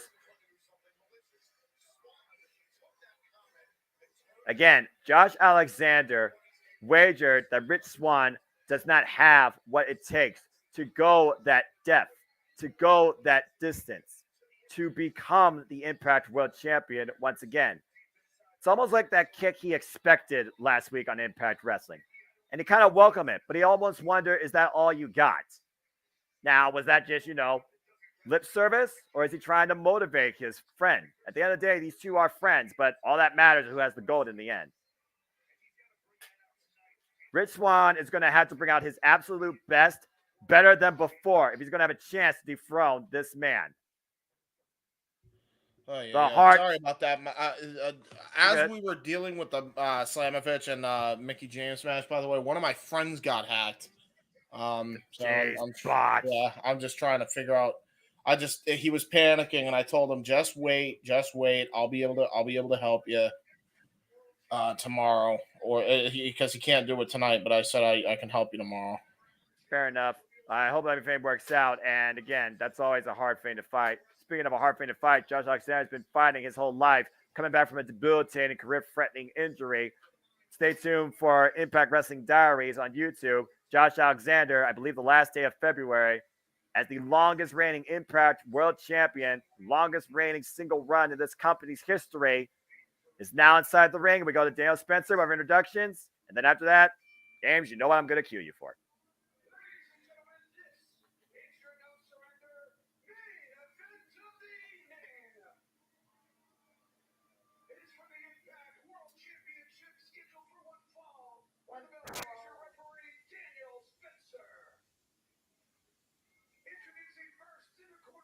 I always look mad that Daniel Spencer.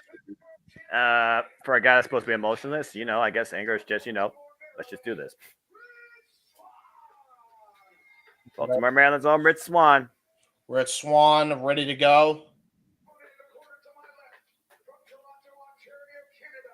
Oh, Canada. Sorry.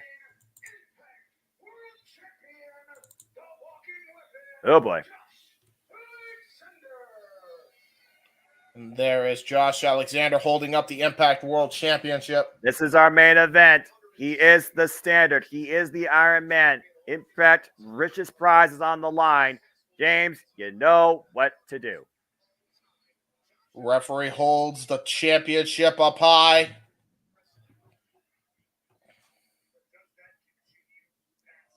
Hands the belt off to Dave Penzer. Both men in their corners. And here we go!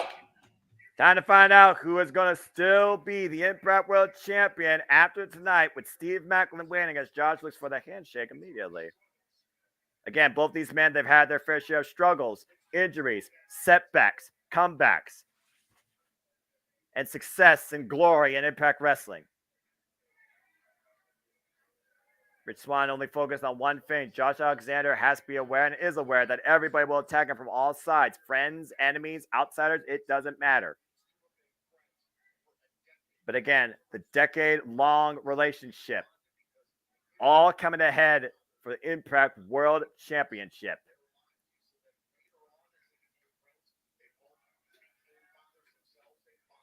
Very similar paths even outside this company. Both men became fathers in their own right. Of course, Rich Swann married to Sue Young, and Josh Alexander married to Jay Chung. And now we go. Tie-up. Josh Alexander gets the upper hand. Clean break. Ooh, a shove there by Rich Swann. Rich Swann, of course, who first claimed the Impact World Championship after coming back from debilitating leg injury, beating Eric Young, and successfully defending it against the likes of Moose, where he unified the Impact TNA World Heavyweight Championships, Chris Bay, Sami Callihan, among others. But Kenny Omega was the downfall of Rich Swann. He hasn't been the same ever since. But again, to be the face of the company, the flag bearer, the standard, the Iron Man, the journey you must go on, the pressure you put yourself through, the challenges you endure. That has been Josh Alexander's MO, frankly, too. There is a serious expression here with both men. Whew. Yeah, both men want the championship. The top prize in Impact Wrestling. When there's a championship opportunity in the middle of a match here, all bets are off. Friendship's out the window here. Again, Josh Alexander, he's held this title now for 307 days across 10 successful defenses just inside Impact Wrestling alone, and still defending and presenting this title outside this company too. Oop, going with an ankle lock early. Yeah, an ankle Swan pick counter. earlier into an ankle lock, but gets countered by Rich Swann into a headlock. Whoa. Gets countered by Alexander into an arm wringer.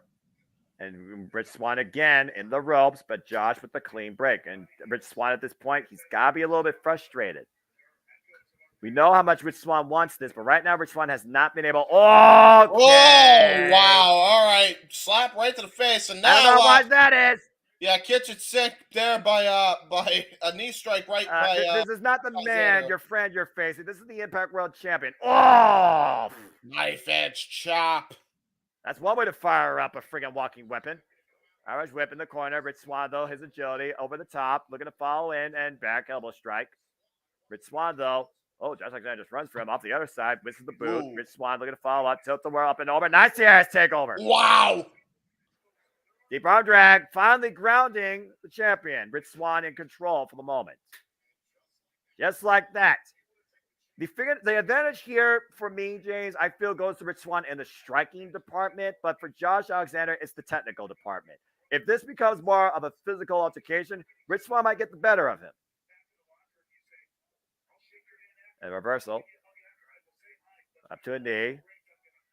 Again, who's going to knock the other one's lights out first? Who's going to break an ankle? Again, Rich Swann's coming back from a leg injury. Josh Alexander literally came back from a debilitating neck and back injury.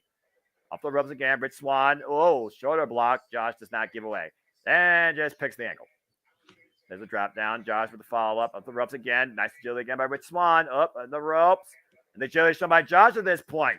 Ooh, great agility drop there kick. by Rich Swann into the single leg drop kick. Rich Swann, of course, held the Impact World Championship for 183 days across 6 successful defenses. The last time that he and Josh Alexander met 1-1, it was 2021, and Rich Swann did win. Oh, man. And hard to kill, ironically. And can history repeat itself? I'm not entirely sure.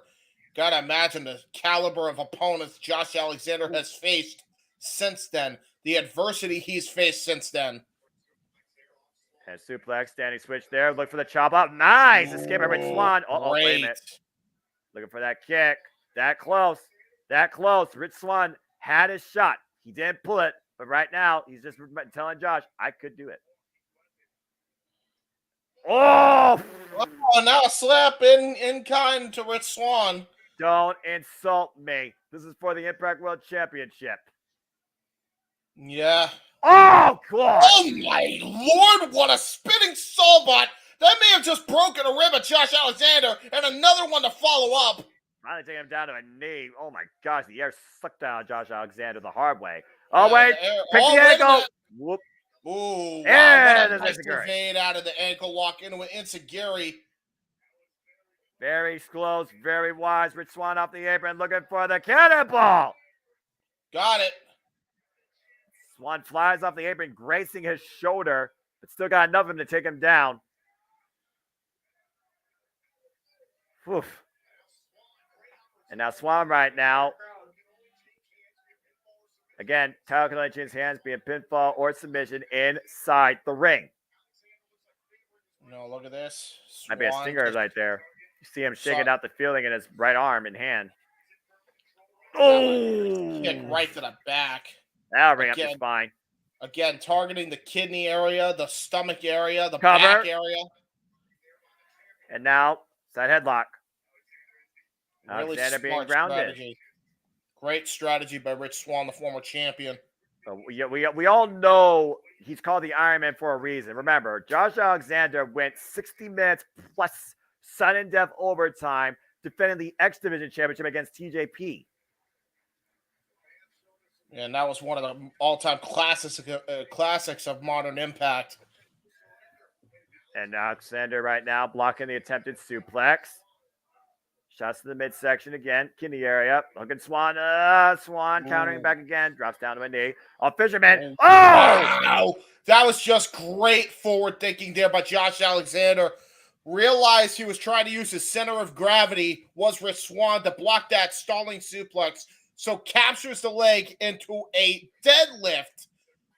Stalling fisherman suplex. That's just raw power. Oh my God! Back body drop, turning him inside out. A 360 in midair, by the way, James. And now the German suplex with a bridge to the retain. Rich Swann with the shoulder up. This is how versatile Josh Alexander has become since winning the Impact World Championship.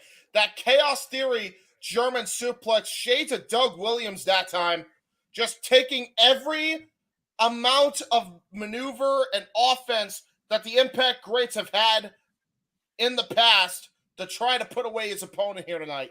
You want to put up the match grab in case people are like, what are you talking about? That might help. Fucking hell. Botched. Right Dude, you're end. learning. You're learning.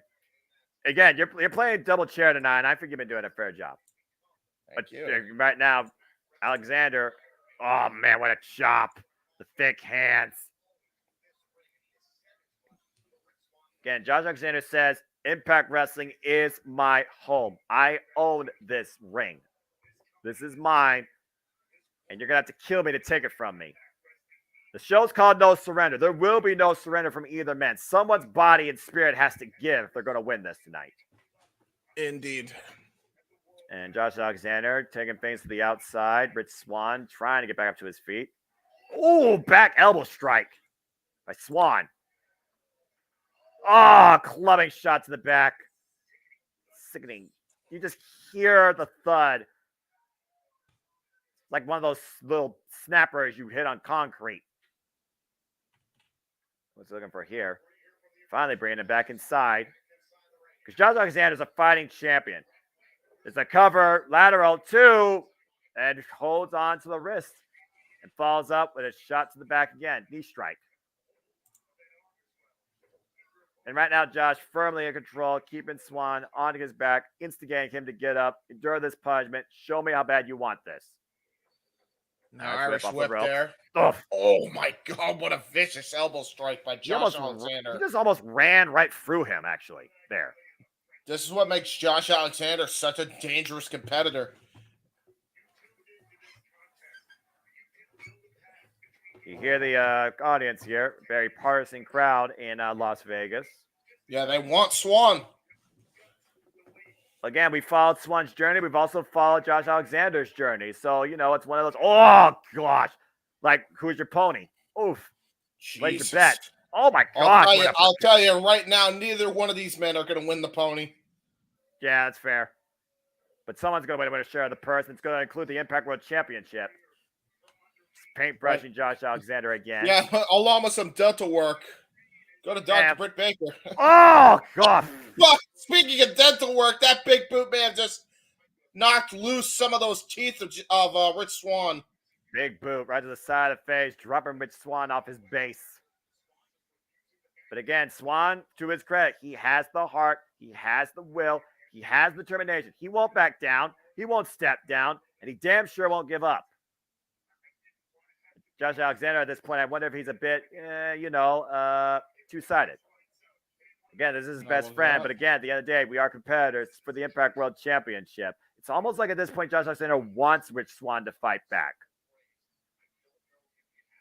But again, he asked the phrase, does Rich Swann have it in him? I don't know.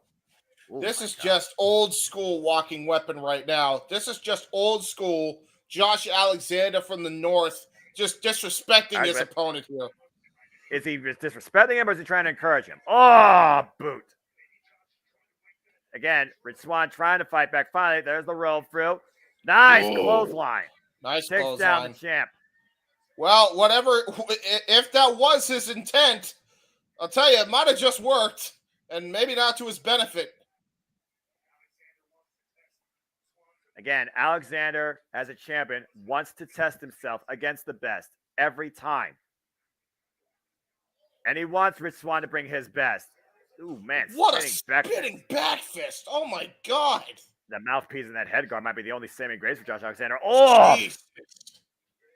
Big kick again. Josh up against the ropes. Rich Swann looking to follow and sends both men to the outside. You got Mankind like lariat over the top rope. Both men to the outside now. Both men down. Rich Swann unable to capitalize. Rich Swann trying to feed off the energy of the crowd here. Again, Josh Alexander's reign has surpassed Bobby Roode, AJ Styles, Samoa Joe, Kurt Angle, all-time greats, Sting, Chris Sabin. Whoop. Missed the kick. Oh, wow. Locked him. Look at it. Oh! What a super kick counter out of the discus elbow attempt. And meanwhile, pop up. Oh, wait. Land on the apron up the second rope. Whoa! Oh, into a Phoenix Senton there by Rich Swann. Close proximity there on the outside of the ring. Both men down again as the ref checks on them. That was just great counter wrestling on the outside because I think Alexander was trying to go for an alley-oop on the steps. You'll see it here. And then there's Rich Swann able to use his agility to hop onto the apron to do this Phoenix Senton. Well, again, 10 count broken because the ref had to check on the well-being of the athletes. Safety has to be number one priority. You also got to show a fair amount of leniency because this is a championship match. But this is the moment Rich Swann probably has been looking for. But again, does he have it in him? That is the question right now. That is the testimony Rich Swann has to prove he's going to come out Impact World Champion. Roll through. Splash!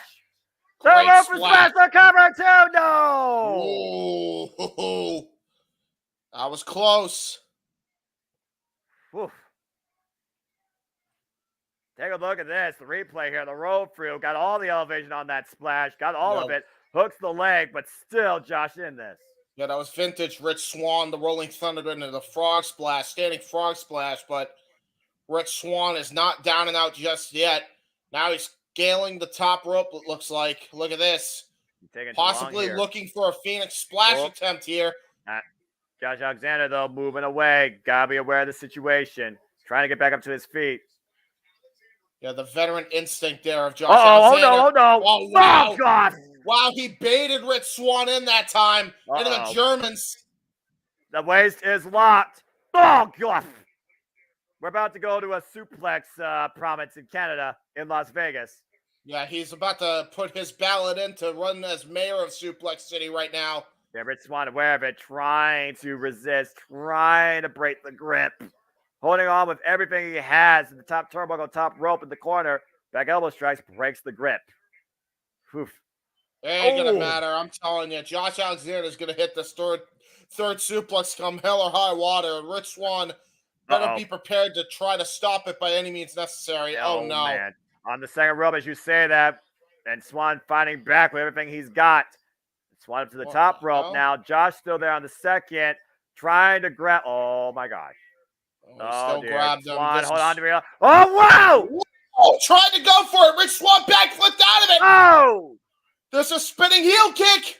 Looking for the poison rana. Spikes him. Cover the man. Do we have a new Impact World Champion? Oh my God. Oh my God. That was close. Oh my God. That was so close.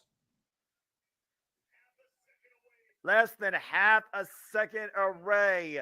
Rich Swann almost recaptured the moment that eluded him 2 years ago. Look how close this was. That was extremely close. And right now, we are once again at stalemate for Rich Swann, though. Josh Alexander definitely equilibrium rock down to a knee. And Rich Swann, oh, wait, Josh holding on to him. Alexander somehow aware where he is and where his opponent is. Rich Swann looking for the handspring. Oh, my! Oh, my Lord! A crossbody out of the handstand elbow attempt! And that may have just changed the complexion of this match entirely. That was the most unique and impactful body splash I think I've seen. He got all of it. Josh may have went to the outside of the ring, but Rich Swann was repelled off those ropes. Right in the ribs, the midsection, and everything in between. Probably his face, too, for the looks of it. Big stomp by the chest, by the way. And keep this in mind as well, gentlemen. Think of what, ladies and gentlemen, I should say, because there are ladies probably watching. Yeah, respect. Think of who they have to contend with after this match. Oh boy, Alexander Moonsault. Oh, Misses. nothing but canvas, no water in the pool. But that does create some distance right now between him and the challenger. So Rich Swann has a moment here to regather himself and try and fight back. This is a hell of a matchup right here for the Impact World Championship. Both men pulling themselves up in respective corners here. Rich Swann walks over. Uh-oh. Trying to go for an Irish whip here. Josh Alexander blocks it. Knife edge chop. You're not going to win a strength battle against Josh Alexander, Rich Swann. I'll tell you that much. Oof. Pushed off. There's a boot to the face. Rich Swann, though, still following up. Oh, God. My God, just counter for counter here with these strikes. Oh, wait a minute. Whoa! Trying to go for a Hurricane Rana from the top rope. Got caught in the ankle lock. Again, that is how adapted Josh Alexander has become. But, whoa, Rich Swann drives Josh Alexander face first in the turnbuckles. Yeah, right into the middle turnbuckle. That was really good counter wrestling there. That time by Rich Swann. And he got off that quick, too, so there wasn't too much damage done to the ankle. Again, the longer you're in an ankle lock, the worse off you'll be. And what's Swann looking for here up in the electric chair position? Looking for a poison Rana. Josh too strong, holding on to the top rope. No. Try to go for... Oh my first. God. Boardbuster variation of the alley-oop. Reverse Alabama slam. The record. Oh! Denied with a super kick off the ropes. Rich Swann hooks Josh Alexander up. Mitsunoku driver. Is it enough? Is this the moment? No! Wow! 2.8. He couldn't reach the leg on that, James. That was on pure instinct. He couldn't reach the leg. I agree. He only had his body weight down on the shoulders and chest. Josh Alexander had all the lower leverage working with him. And you gotta imagine if he was able to hook both legs, we may have a new champion right now. Was that the last gasp? Was that what Rich Swann needed? Oh, wait, no, it's like cradle. It's like cradle. Number 10. Oh. Wow. Now looking for a backslide. Rich Swann rolled through, though. Josh Alexander look at C4 spike. My God. Wow. But he kept going for the cover. Yeah, he both saw men the are capitalize. exhausted. And Rich Swann immediately rolls away, aware of the danger, saving himself in this match. That was really smart strategy by Rich. I don't even know if he knew he was in danger, but he knew enough that he was about to get his shoulders pinned in the mat, and he rolled out of the ring. Josh Alexander's got to be beating himself on that. He had a perfect opportunity to win this thing and end this, and Rich Swann aware enough to roll the outside to prevent the decision. Yeah, that definitely is something, but you can't cry over spilt milk right now. You got to stay on Rich Swann. Yeah, Rich Swann literally tying himself up in the ropes, preventing Josh Alexander from doing whatever he was planning to do or any further punishment, but now at the mercy of his boots. Again, Rich Swann playing great defense right now. That's what he has to do against a guy like Josh Alexander. Play defense until you can get an opening. That's the strategy Rich Swann has to employ right now. Both men on the apron, though. Dangerous situation here. Look at these strikes, by the way. The side of the head, hooking Rich Swann up. Oh, my gosh. Oh, boy. Oh! World Strongest Slam onto the apron. Goes Rich Swann. Shoulder blade first and lower back first. And for those that don't know, the apron is the hardest part of the ring. That might be it, honestly, look at his arm. Look at his arm, dude. Look at his arm. That was brutal. God. He may have just popped his shoulder, honestly. He may have popped Rich Swann's shoulder out of socket. Well, you don't see the ref stopping the match, though, right now. And Josh is not going for the pinning attempt. That was just a brutal offensive maneuver by Josh Alexander. Crowd trying to get Swann back into this thing. Swann needs to worry about his arm still in place. He has to also worry about if his spine is okay. Kidneys. Jesus. Oh, my gosh. That was disturbing. And now meanwhile, look at him up again. Time to finish this C4. Oh, wait, the rope route! The rope route! Oh, kick! Wow! Roundhouse kick. Another roundhouse. Spinning back Spinning heel excuse kick. me. Looking to follow up. Trouble in paradise. Drops the champion. What a turnaround. Can Rich Phoenix Swann Splash. finally finish this? Looking to rise like a phoenix. We got it. We got it. We got it. Counter champ. No. Oh my God, 2.9. Was that the moment that Rich Swann had left? Unbelievable. Got all that Phoenix God. Splash. Perfect execution. Perfect impact. Hooked the leg immediately. Deep hook. But still not the 3. This is not good. Rich Swann has got to go to the well once again. I'm not sure if he should. I think he should change strategy if he can. He's thinking about another. Looking for it again. Oh, misses. Josh landed rolls right away. on his stomach and And into the the ankle ankle lock. lock. Into the ankle lock. If he grapevines this could be it. And Rich Swann realized the mistake he made too. He knows he's in a very, very, very urgent situation. Can he find the will? Nope, grapevine. It's Oh grapevine, my like you God, said, James. there it is. Middle of the ring. And keep this in mind too. Bad shoulder blade, bad spine, hurt kidney, now an ankle lock. Rich Swann has got to be in a ton of pain right now. He's trying to break through. He's trying to find a way out of this predicament. Oh, he does. He's punching him. Hey, Rich Swann somehow finding a way to stand up to fight back, Oh, but Josh no. Alexander wrenching it even deeper. Yeah, the problem is he still had that leg grapevine. The leg was still trapped underneath Alexander, even if he does a downward punch. Whoa! Oh my God, there goes the headgear. And now Josh Alexander exposed those open palm strikes to the exposed head, and that might have been enough to rock the champion to break the hold for now, but you see Swann immediately grasping his ankle. I'm not sure how he found his way to defeat in the first place, but he has found a way to, for now, separate himself from the champion. Yeah, Alexander, man.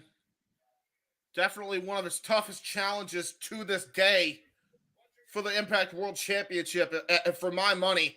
Those strikes, by the way, James, were pinpoint to the ear, so he rocked Alexander's equilibrium, too. Yep.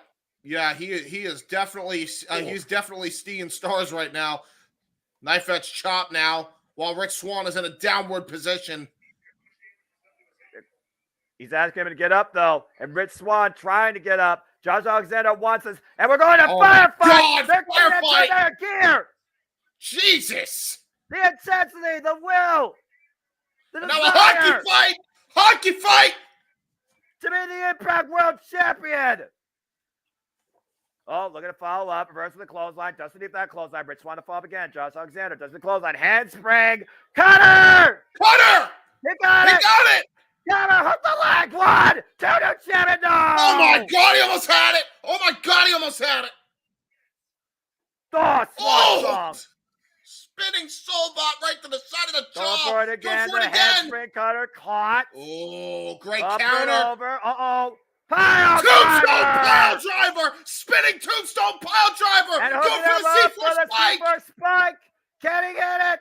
There it is! They got all of it! Cover to retain to Josh Alexander is still the Iron Man and Impact World Champion. Tremendous matchup for the Impact World title. Incredible. For Josh Alexander to say Rich Swann did not have it in him, I think Rich Swann proved to a lot of people tonight that he did have what it needs what he needs in him, but unfortunately, it still was not enough to dethrone the Iron Man, the Standard, the living heartbeat of Impact Wrestling, our still Impact World Champion, Josh Alexander. Sean, I saw your comment. Remember, folks, there's no need to repeat. Yes, I am aware of that. Thank you, good sir. And we will talk more about that as the year concludes. And anything can change between here and now, too. One thing that hasn't changed is Josh Alexander with one more emphatic C4 spike. After that spinning kick, by the way, I don't know if you noticed, James, knocked the mouthpiece out of his jaw. Still retain the title tonight. Another successful title defense for the Iron Man of Impact Wrestling. The walking weapon wins. But you cannot take anything away from what Rich Swann demonstrated tonight. It was 2 years in the making. It's just going to have to be a little longer. But for now, Josh Alexander's run continues. This has been Impact Wrestling, No Surrender. And we will see you folks again here soon for Impact Wrestling at Sacrifice. Thank you for tuning in once again to a Meacham Network Multiverse Media live watch-along event production. For James Hebert, I'm the Seminoa Foster. Thank you for tuning in to Impact Wrestling, No Surrender. We are not done exactly yet. We're going to go into our plugs, obviously, before we wrap things up. One thing I want to plug real quick, because Jeff told me to, and I'm going to get it. Because that was like the one thing. You have one job, man. You have one job, damn it. I have one job. Yeah, I forgot the little promotion that he wanted me to get, so I'm just going to do that real quick. All right. And there we go. All right, so there it is. And then everything else can go away. Yeah. All right. So, coming up on the Jeff Meacham Network, Multiverse of Media, for those who are a fan of our fantasy booking series video for Forbidden Door last year, well, this time around, we got this coming up. Fantasy booking series for Open Mic Night coming to you for WrestleMania. I'll point towards the sign just because it's there. There you go. Pointing to the sign. But yeah, there you go, man. And yeah, what a great show, man. That was really cool. Are you doing play-by-play for AEW Revolution, Sean? Yes, we are. And that's not the only fan that's coming up on the Jeff Meacham Multiverse Media for play-by-play. I'll tell you all that much. Oh, yeah. No, we got a lot coming up here in the coming weeks for sure. But with that said, ladies and gentlemen, we're gonna wrap up our plugs. I'll go first because we always close out with the simple man with a spectacular voice. So, along with that, make sure you stay tuned for all the content coming up on the Jeff Meacham Network Multiverse of Media. You know what I'm gonna try to do? I'm gonna see if there's any promotions that he has here. It looks like there is. So we're gonna go by that. So here we go. So, there's this coming up. I don't know if it's already passed yet. But yeah. No, actually it's a day away. So I think I got that right. Valor Pro Wrestling, February 25th. Go check that out. If you are in the area, go check that out when you can. Make sure you check out the Greg Cherry Show, 7 p.m. Eastern, 4 p.m. Pacific, every Wednesday on the Jeff Meacham Network and Greg Cherry brand. You can check out, I already did that one. Why is there two of them? You can check out the Stat Boys Sports Bar every Tuesday at 7 o'clock p.m., 4 p.m. Pacific time. You could check out AEW Dynamite recap, Raw recap, SmackDown recap, and the No DQ review on the NoDQ.com YouTube channel. You could check out Talk Wrestling with Jeff MF and Meacham every Tuesday at 10:15 p.m. Eastern. I don't know Pacific because it's not on there, but you can do the conversion every Tuesday night right after Stat Boy Sports Bar, right after NXT, actually, pretty much.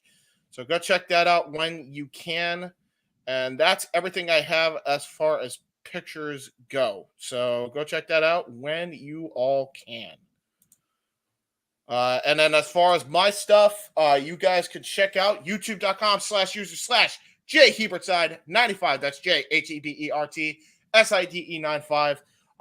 Coming up, WrestleMania Retros on Wrestling Fortune 44 YouTube channel, youtube.com/user/Wrestling Fortune 44 Birdman, all one word. Check that out because we got a bunch of WrestleManias coming out.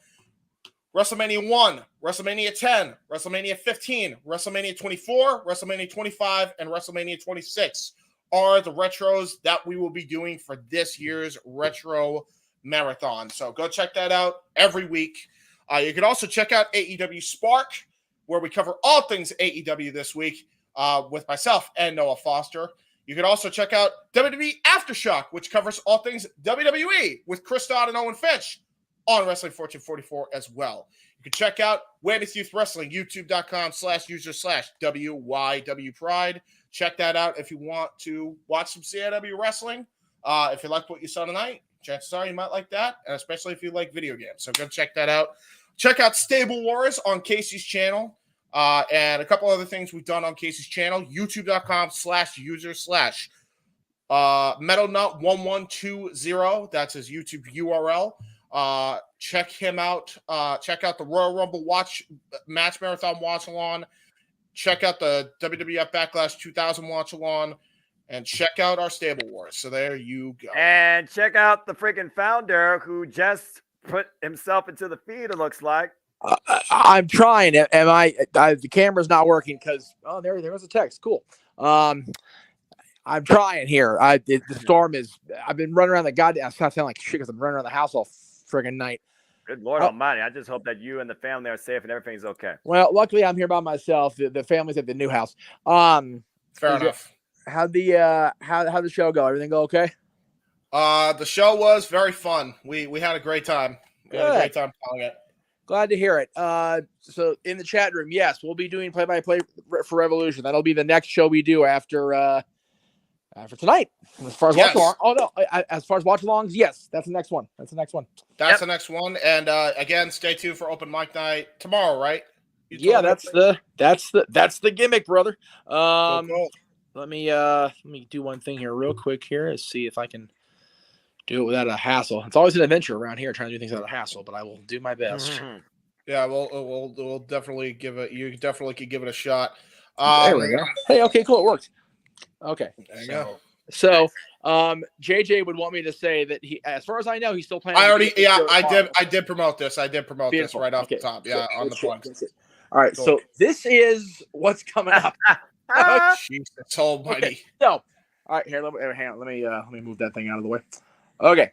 So we don't know for sure about the bottom row, obviously, because Backlash, the King of the Ring, Queen's Crown, and Double or Nothing aren't officially wink confirmed yet by WWE, but everything else on there is on one calendar or another from the companies. So yeah, Noah was we were a half-ass anticipating a break after Mania. Yeah, not so much.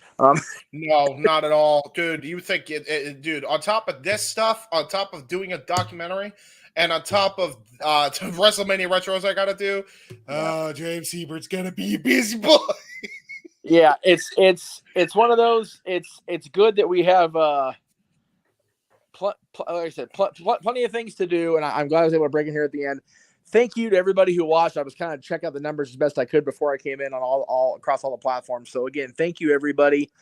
It was just one of those days here. You know, it's we here in California don't do well with inclement weather, to say the very friggin' least. Jeez. So yeah, it's I mean the house we've been in basically the entirety of my quote unquote career was not built to deal with rain. We've got, water coming in the garage. We've got a situation where, if people have been familiar with my layout here, the space between my area of the house and the living room was built onto the house after the fact. So so my area was an add-on to the room, because back in the the 70s or whatever, these 60s, these houses were kind of added on as they went. So my half of the house, there's a little divider there that's not officially official, if that makes any sense, right? I got so we got leaks. It's just lovely. I got buckets I'm dumping out here every hour. It's batshit. Like, it's not like a dangerous storm. It's gonna knock us off the foundation and send me down the street floating, like a damn river raft ride or whatever, like Jungle Cruise. But it's it's very tedious and time consuming. So I appreciate James being able to produce and you guys being able to host, and one way or the other, I'll get here at Mike Night, even if I got to go to the new house and just make my parents deal with it for 4 hours when I'm in the back room, because this rain's not going to let up, but I can't keep not being here. But I do thank both of you. I'm glad that it looks like the show itself, as far as Impact side of things, went well for them. Which it's it is a couple audio issues here and there, to be fair. But other than that, yeah, for the most part. Well, I meant as far as them and the talent and them actually having a good show. Yes, very good. Yeah, it was very good. It's always good to have Impact, still be a viable company, because people have been writing them off pretty much since day one. Right. And it's yes, it's not TNA of old. We had a long talk about that at lunch on Wednesday when Aaron was in town with others of our party. But Impact Wrestling, the people that work there, people like Frank Kazarian, who made the conscious decision to return to Impact after the shenanigans that are involved in AEW. If people like that remain in the industry and remain with that Impact Wrestling, they're in good shape, because the leadership, you've got Scott there, still calling the shots. You got people like Frankie, you got champions like Josh Alexander, championship people like Mickey James and Masha and Jordan. People say what they will about Jordan Grace and her comments on social media, but she's a hell of a talent. Moose is still there. There's so many good people. When you have Speedball Mike Bailey on the goddamn pre-show, you're in good shape. I'm just throwing it out there. Dude, and Josh Alexander fought him on the pre-show, which was a great match, by the way. Jonathan Gresham. The octopus. Yeah, I'm sorry, Jonathan Gresham. I was going to say, wait. Okay, yeah. I was gonna sorry. Say, a lot of Jonathans, Joshes, that's all. Yes. I've been watching all night. I've been trying not to, but it is what it is. We're live, pal. Well, like when you have a former Ring of Honor World Champion, arguably the last independently recognized Ring of Honor World Champion, if you really want to, go there against unbelievably, by God, great talent like Mike Bailey, I think you're going to have a good roster and you're in good shape. So with that being said, I'm going to bow out of here and go back to the garage and go for another round, because the water seems to want to fight, and that's fine. I'm up for a fight tonight. But anyway, it's Friday night fight night. I'm not watching SmackDown. Anyway, there you go. Yeah, actually it's coming on right now. So there you go. I was about to say it's just time for you. Anyway, I'll be watching Rampage pretty much soon after we get off the air here. So enjoy Rampage for those of you that watch that. Enjoy SmackDown. If you watch both, enjoy both. And wherever you are, as Vince used to say, have a pleasant evening wherever you may be, and we'll see y'all tomorrow for open mic night, because we've got a hell of a topic that's going to be our main event anyway. I'm sure James already promoted that, because I made it clear that JJ wanted that promoted without. I did indeed. It's JJ's been determined to keep this. There you go. There it is. We're trying very hard on these slow news weeks, like this week, thankfully, to have solid topics. And we know that Noah isn't exactly fond of the fantasy booking stuff, but this is the things that generates discussion. And with only, as of now, 3 matches 100% solid here, we've got a great amount to discuss. And I think it's going to be a fun, hopefully no more than 3 hours, but it is us, so we'll go for it. So again, thank you all, everybody. I'm gonna bow out, and we'll see you tomorrow. There you go, brother. Take care. Boys, appreciate you both. There you go. Always a pleasure, brother. So with that said, where was I on the plugs for me? I think I was on Casey stuff. So we'll wrap things up on my end. As far as other stuff, stay tuned for Owen the Talkinator, which will be making a grand debut for FTW Productions, full-on editing and whatnot. Go check that out. Go check out ATW View that dropped recently. Go check out a bunch of the Simply Predicting we've done on Noah's channel. And basically check out everything under the umbrella FTW Productions, including Mistress Audio, who has released 2 new videos over the last 2 weeks. So go check them out. And there you go. Stable Wars is the only thing I think I have to promote, because that involves Noah, myself, and Mistress Audio. So there you go. All right. Well, good deal. And again, folks, I hope you continue to enjoy our Multiverse Media coverage of all things wrestling with these live watch-along events, commentary, reactions, and takes and inward stuff too. We appreciate all of you. But if you want to know more about me, know this, for I am just a simple man and a lifelong fan of professional wrestling, damn it! But I digress. So find me on the Twitter, YouTube, and Instagram at Imposter1916 for all things wrestling. Shout out, of course, the entire ATW family on the Twitter. Next week's going to be fun as the All Elite League of 2023 kicks off, and it's going to be a fun Buzzawak for me. Of course, we have AEW Spark that covers this week of all things All Elite Wrestling. Next week, me and James Hebert, part of FTW Productions. No DQ, of course, will have their official panel for AEW Revolution. We, of course, will have the City Predicting panel for AEW Revolution, tentative 5 p.m. Eastern Standard Time, live on my YouTube channel. And it started at Revolution 2020. I'm bringing it back, and I'm bringing the family in the fold. James, ATW Impromptu, AEW Revolution predictions and preview following the countdown to AEW Revolution Friday night. We will work more on the scheduling, the live stuff regarding that too. And then, of course, we'll be right back here next weekend. Not only for another edition of Open Mic Night, but the live watch-along coverage event for AEW Revolution to bring us into March, and we got a heck of a March ahead, too. And that's just what's coming up in the next week, too, and still more to come as far as the fun and coverage goes, too. But as always, I'd like to conclude, there are no winners, no losers, no betters, just fans with opinions for this passion we all share. At the end of the day, folks, support one another, respect each other, protect your mentality, too, treasure your families, and just enjoy life and enjoy professional wrestling. It's as simple as that. With that said, this has been your full-on pay-per-view coverage of Impact Wrestling's No Surrender from the Jeff Meacham Network Multiverse of Media. From the He-Man, James Hebert. From the man who was on the marquee, even if it was for a split second, Jeff motherfucking Meacham. From the mystery man himself, who was in the background the entire time, even though he was barely on the show, Paul Mead. Did I introduce myself? So I have to introduce you. Okay, cool. I got you. And from the simple man with the spectacular voice, Noah Foster, this has been your Jeff Meacham Watch-Along Network coverage. And we will see you all next time. Take care, everybody. Have a good night, folks.